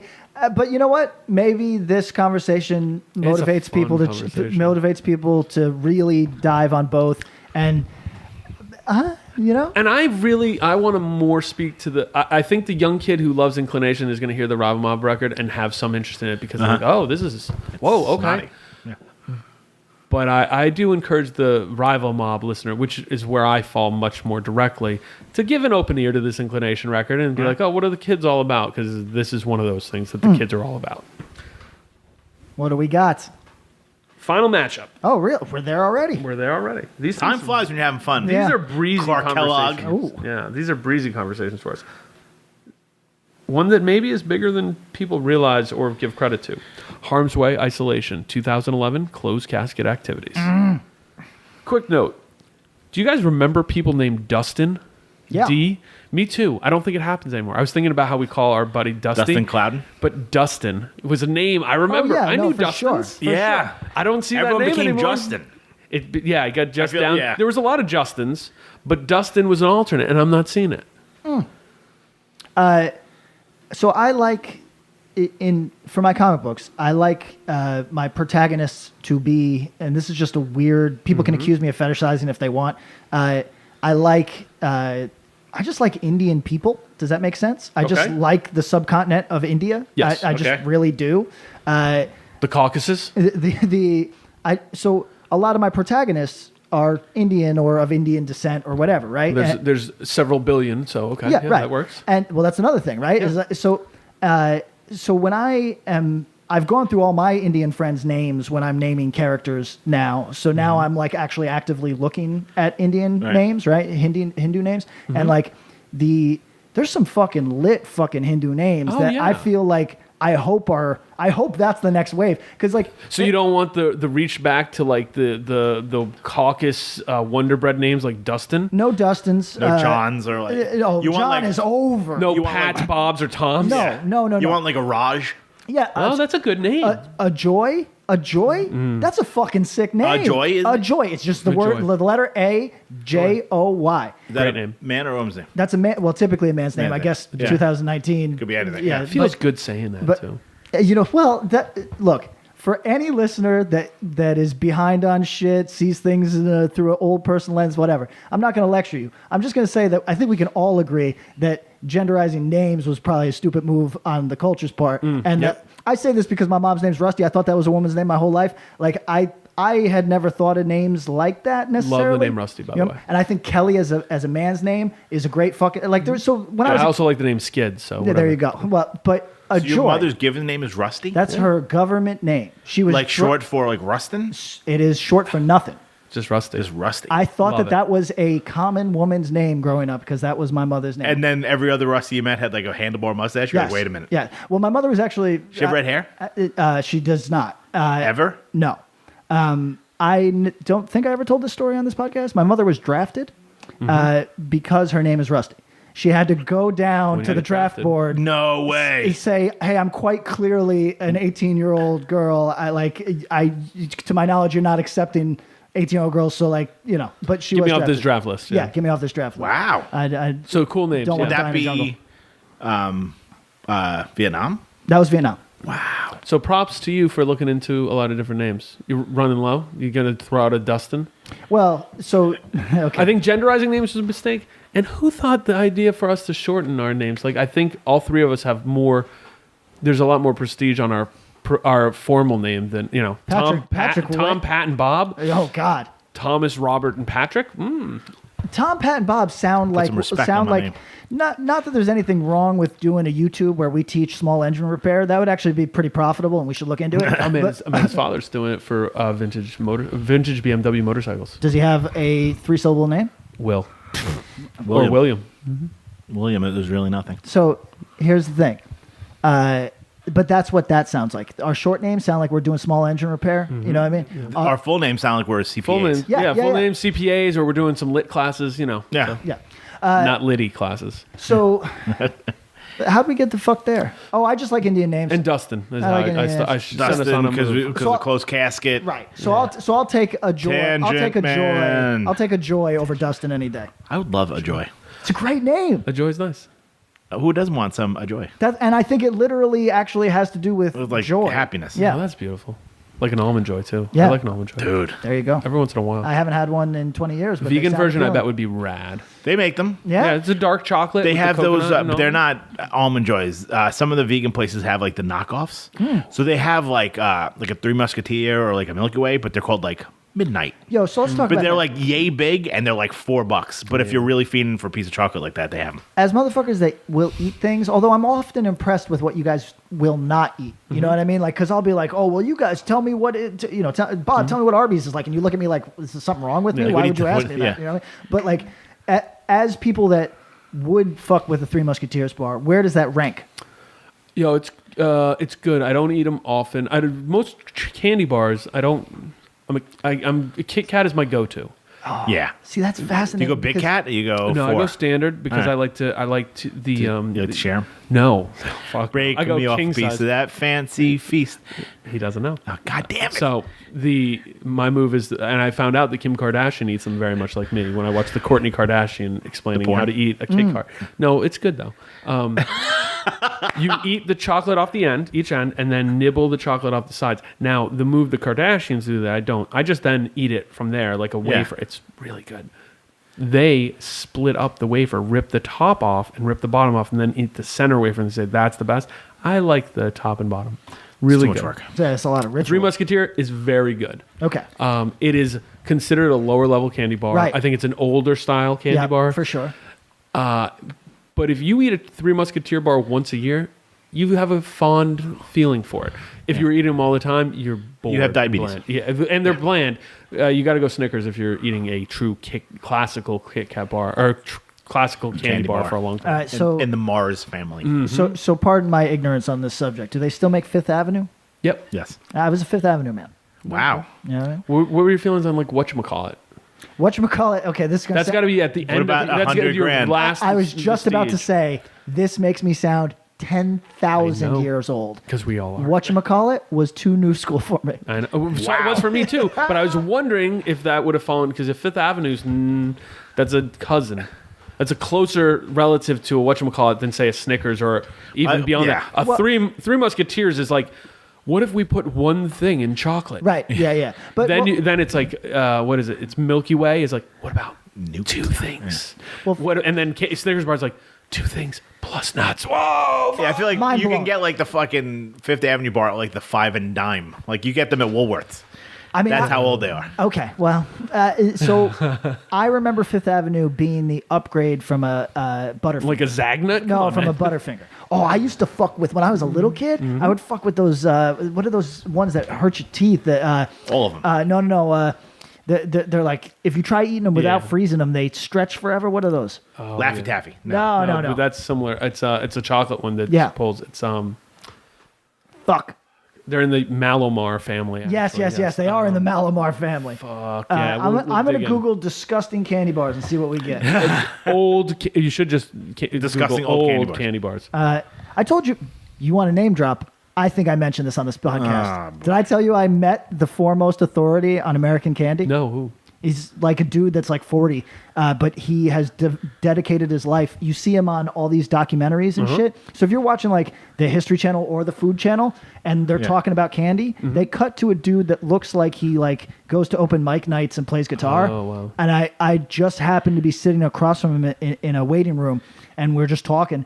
And Was he getting his leg lopped off from diabetes? no, he looks actually fitter than I do. But he looks like he could be just a couple years older than me. But he looks like maybe he was a rockabilly dude when he was young, now he's grown out of it. Yeah. But Still has the social distortion jacket in his closet, though. definitely. Yeah. Here's people also ask, what is the most disgusting candy? Scorpion suckers are right up there. I don't know that one. I think those are with scorpions in them. That's Maybe we'll probably buy some candy right after this. Okay. and we're going to watch Prison Mike. Okay. Watch Prison Mike. Yeah. All right. Let's. What are we talking? Harm's Way. Harm's Way. Isolation. That sounds like a candy bar. That sounds like the candy bar you're Oh, Harm's Googling. Way. Does. Oh, fuck, I broke my tooth on a Harm's Way. Harm's Way is a it's a like Non-fat No, protein oh, geez, bar. right, yeah. With like jagged nuts in it, so it hurts when you bite it. Like it'll rip up the top of your mouth, Guys, like a good club bar. I'm sorry to put us on one again. I just found BlairCandy.com has a subsection called nostalgic candy. Oh, boy. So now I'm just. It's definitely those dots on the paper that you get more paper Yes, than dots. yes, yes. Okay, so there's a whole world for this. If you go to a candy store, they have boxes that are like 90s candies, and they have all the most popular candies from them. 60s, 80s, 70s, all the decades, like the most popular. And it's a box thing of, because most of these candies, like, oh, you like Necco wafers? They still make them. Yeah. There's a place like that in the village. Yep. Economy candy. Yes. So you can go in and be like, I want something from 1982, and they have them. Yeah. So I got Big League Chew. did you see the new thing with Big League Chew? They No. put a woman on the Big That's League awesome. Chew package. It's really cool. So we should, you know how there's different travel. We keep talking about doing the travel, like take the podcast on the road. I think we should do factory tours. Oh, I'd love to do a The three factory of them. tour. I don't know if I want to see how There's an everything's made. M&M's factory in Jersey. Is there? Main one. Mm-hmm. And then I don't know if I want to see how they're made because I'll probably never eat them again. It's okay. Yo, It's like, there's a rat in there. I There's a would rat. to show you how education's changed. In 1989, at Latham Ridge Elementary School, we went on a factory tour. We went on of Freihofers Oh, really? at the bakery. Yeah. Did the bakery yeah. tour? It was the greatest thing. Well, like M&M's, you'd be like, oh, that's where they ground up the beetle shells so they can make the shells for Yep. your candy. Like, I don't know if I want to see that. Go full circle to Kit Kats. Do you know what's the stuff inside Kit Kats? Kit Kats. So the discarded pieces of Kit Kats Or like, from the machines, they just grind them up, and that's the filling in between. so it's the like press wafers. board. Yes. It's like the leftover shit. Yes. I love it. What do you got in the nostalgia candy? Oh, there's a ton, but I'm just trying to. I'm now losing my mind because I feel both old because this Yeah. is an old candy bar that I ate from before I was fucking vegan, so that's like a long time, and also old because I can't fucking remember it. So Yeah. like now I feel double old. Welcome. But in the nostalgic, It's got a yellow yes, it case. does. Yeah, I got it right. In the nostalgic candy bars, we've got Bun Candy Bar, which I've never heard of. Probably is buns. We've got Sugar Baby, no, it's not a sugar baby. Ooh, Bit-O Honey, No, Mary Jane, no. that's what I was thinking of. No, Tootsie Rolls. These are all revolting, so it's a good Sky guess. Bars. No. But I feel like Bit of Honey will take a tooth with you. Yeah, well, Also, we got in the nostalgic, we've got Huckleberry Gems. What? It looks very disgusting. We got Peanut Chews, which the red ones I can You can fuck eat, with. yeah. I still fuck with them. Oh, Henry's. Oh, Henry. No, I'm not thinking O. Henry. They got those rings with the diamond, the fake candy rings. Fuck. No, they don't. They got Zero Bars, which I've never had in my life. Never had a Sky Bar in my life. Sky Bars are all right. They have 4 different. My father they Euro? loved them. No, they're low. They're northeast. I think Necco Candies makes them. Same. They're out of South Boston. They have 5 different, like they're little milk chocolate pouches, and each bite has a different flavor inside. So they had like one that was marshmallow, one that was caramel, one that was, and the marshmallow one. Ugh, I'm now looking up search terms like stretchy candy bars, but stretchy chocolate candy bar. I'm gonna look Old. candy bars you freeze. The UK and Ireland and Has some vegan selections. and some dope. Yeah, I had to bring home as many fucking things as Skittles and Starburst as I could carry because they're vegan over there. Right. I had to go to like Tesco and like fill up a bag. That's cool. All the Nestle stuff over there. That's good. I remember Ireland had some like just it was a randomly vegan one that Yeah. I just hammered. So, how do you feel about Milk Duds? fuck with them? No, I don't fuck A with couple, and then they're pulling out of Philly. them. Okay. Yeah, it's been a long time for me. I couldn't say. Whoppers, same thing, right? I thought that was the same thing. No. No. Milk Duds are chewy. Whoppers are Crunchy, like right? the mothballs your mom puts in the closet covered in chocolate. I feel like those two. If you like those two candies, I don't understand your candy palette. Like I But wouldn't there's go people for who those. that. But if someone Yeah. was like, "Hey, you want a Whopper?" I'd be like, You might have one. Okay. Charleston Chew. Charleston Chews. All right. Harm's Way Isolation 2011 closed casket activities. when was the last time you think the guy from Harm's Way had a chocolate bar? 1998. I don't Like know. a Metrex protein bar type Yeah. deal. Yeah. Okay, sorry. This record is heavy. That's got to be the first word you bring up. It's abnormally heavy. It's also. But it's not as heavy as they get. No. Which is outrageous heavy. I'm gonna say something fucked up. Fucked up. This might be their songwriting peak. It's fucking really It's good. really good. It's very, very It's good. really good. This is man. their full transition from being fast. Because they were a borderline power violence band at one right. point. Fast, slow sort of thing. Yeah. And now they kind of figured it out. I feel like they put it all together here. Question for the room. Does Harm's Way not get the credit they deserve? Yes. They're the precursor to the Jesus Pieces and everything else. Yeah, I think this is right there. I think they went to this song, this style, and kind of set the tone for a lot of it, and toured Non-stop. really hard Still do. to a point where they kind of haven't stopped. Was there any, like, outside of maybe an 8-month gap? I bet from this time on they've toured constantly. Yeah, and I've. This is weird because I don't love all their music, but I just want this band to succeed. I don't know why that is exactly. I don't. They hustle. But you know Good people, no, good people who you've interacted with. But even if you haven't interacted with these are good people who work really hard, and for sure, we're doing their own thing, especially on this record. You Yeah. know, like Nobody led was the doing way. this. And this is look at time can't change things. Look at the dates. This is 2011. This predates a lot of the bands that we point at and going, oh, see, when this band did this, they kind of really Yeah. pushed things. This band did this record, and they were touring with bands who were a lot more straightforward. In my head, Harm's Way toured with Backtrack. They toured with Cruel Hand. They toured with Terror. They toured with Foundation and- Foundation. yeah. Mm-hmm. They toured with all these bands, and they were the band putting this sound on the map. Give me the year on this. 2011. So that means that it was pre. So kind of the quote unquote industrial elements that we find on this Which they're there. are pre Code Orange, taking some of those elements. Yes. Oh, yeah. Pre. Who else did we? Vane has done it since then. They were in middle school when this happened. You know what I mean? Yeah. Like, Wow. Oh, my God, yeah. Wow. Maybe like freshman year of high school. so I'm not there's sure. one 20-year-old, so yeah, that means. You know. I think that this record is not underrated in the respect that it sold hella copies. I know it's a popular record, but like, And I don't Closed think it gets- Casket points to this, Twitching Tongues and Love There's No Law, and Incendiary Cost of Living as being like the original pillars of the pillars, label. yeah. You know, this record is underrated in that Yes. it doesn't get talked about. But I mean, it sold copies. But this is And I think worth it's it revisiting. Everybody. Live, it's hard to react to this. Yeah. And I think Yeah, that's that's what kind of undermines how big they actually are. That might be true. They're not a sing-along band, and they're not really a mosh band. no, But they play... There's moments. there's of course. aggression. to Sure. it, yeah. But I'm saying, like, you're not moshing to fucking Godflesh. There's no two necessarily. steps to this. Yep. Or there's not even like a Jesus piece fucking mosh, but like there's it's just you have to sit there and just watch it. Yeah.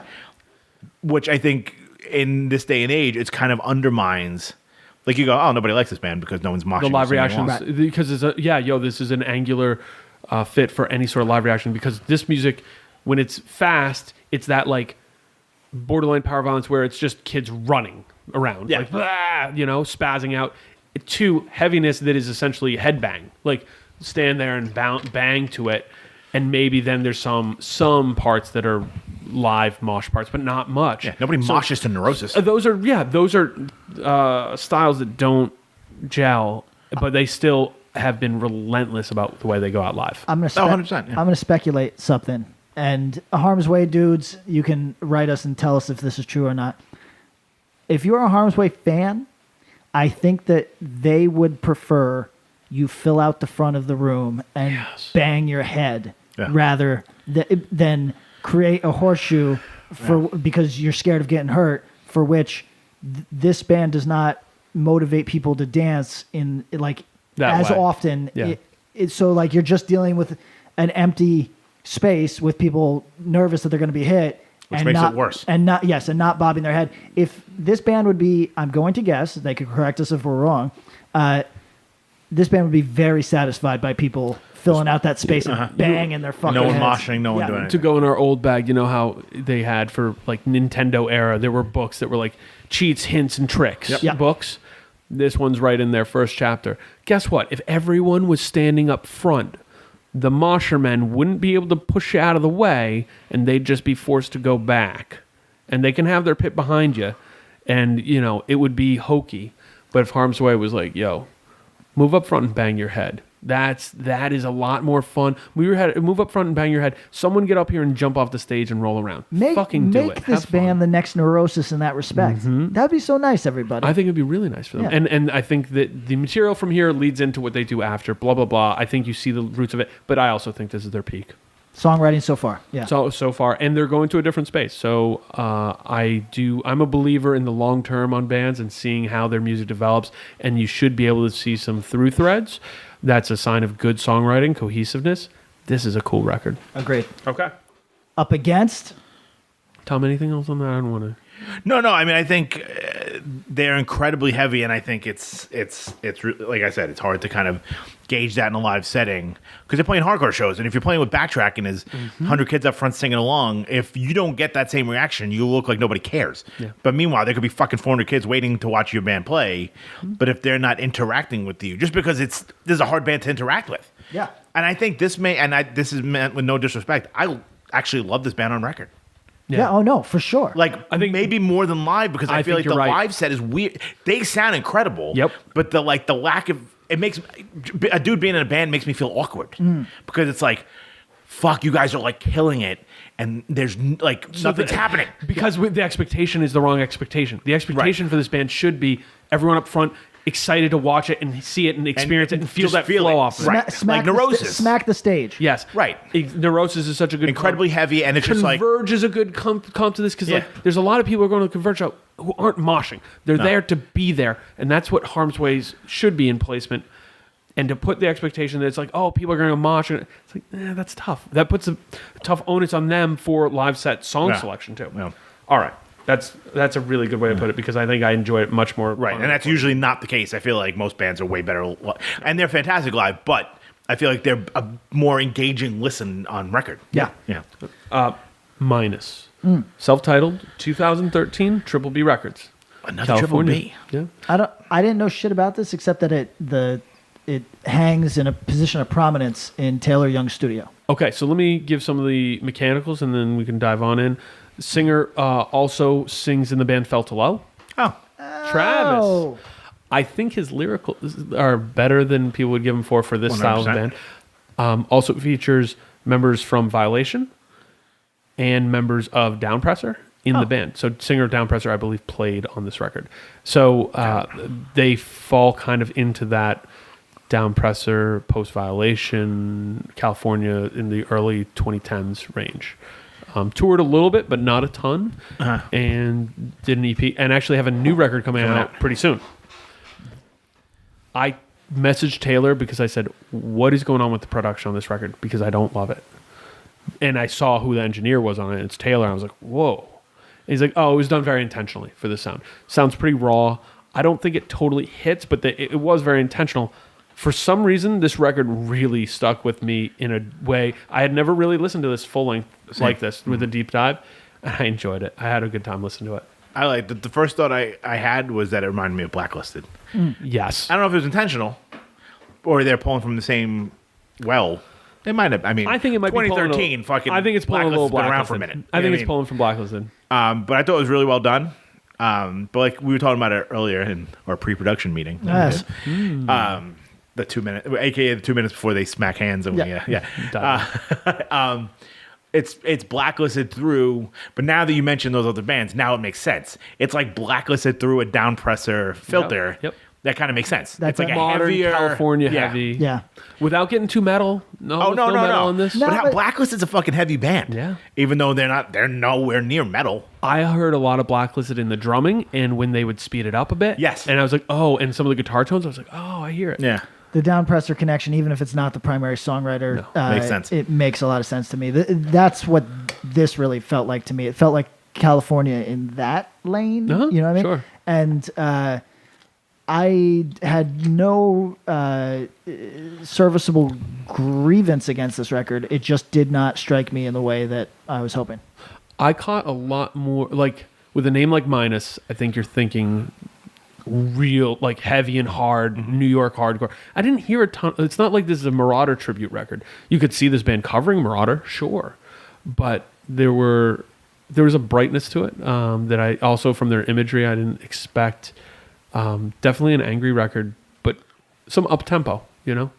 I enjoyed this, and I think the biggest holdback to me was the production. And it wasn't, you know, knowing now that it was kind of an intentional, it's just that I think that it should have been done a touch cleaner in certain areas. I actually like the dude's vocals a lot. I think he kind of comes off as a unique force for the band, too. So Cool. all right.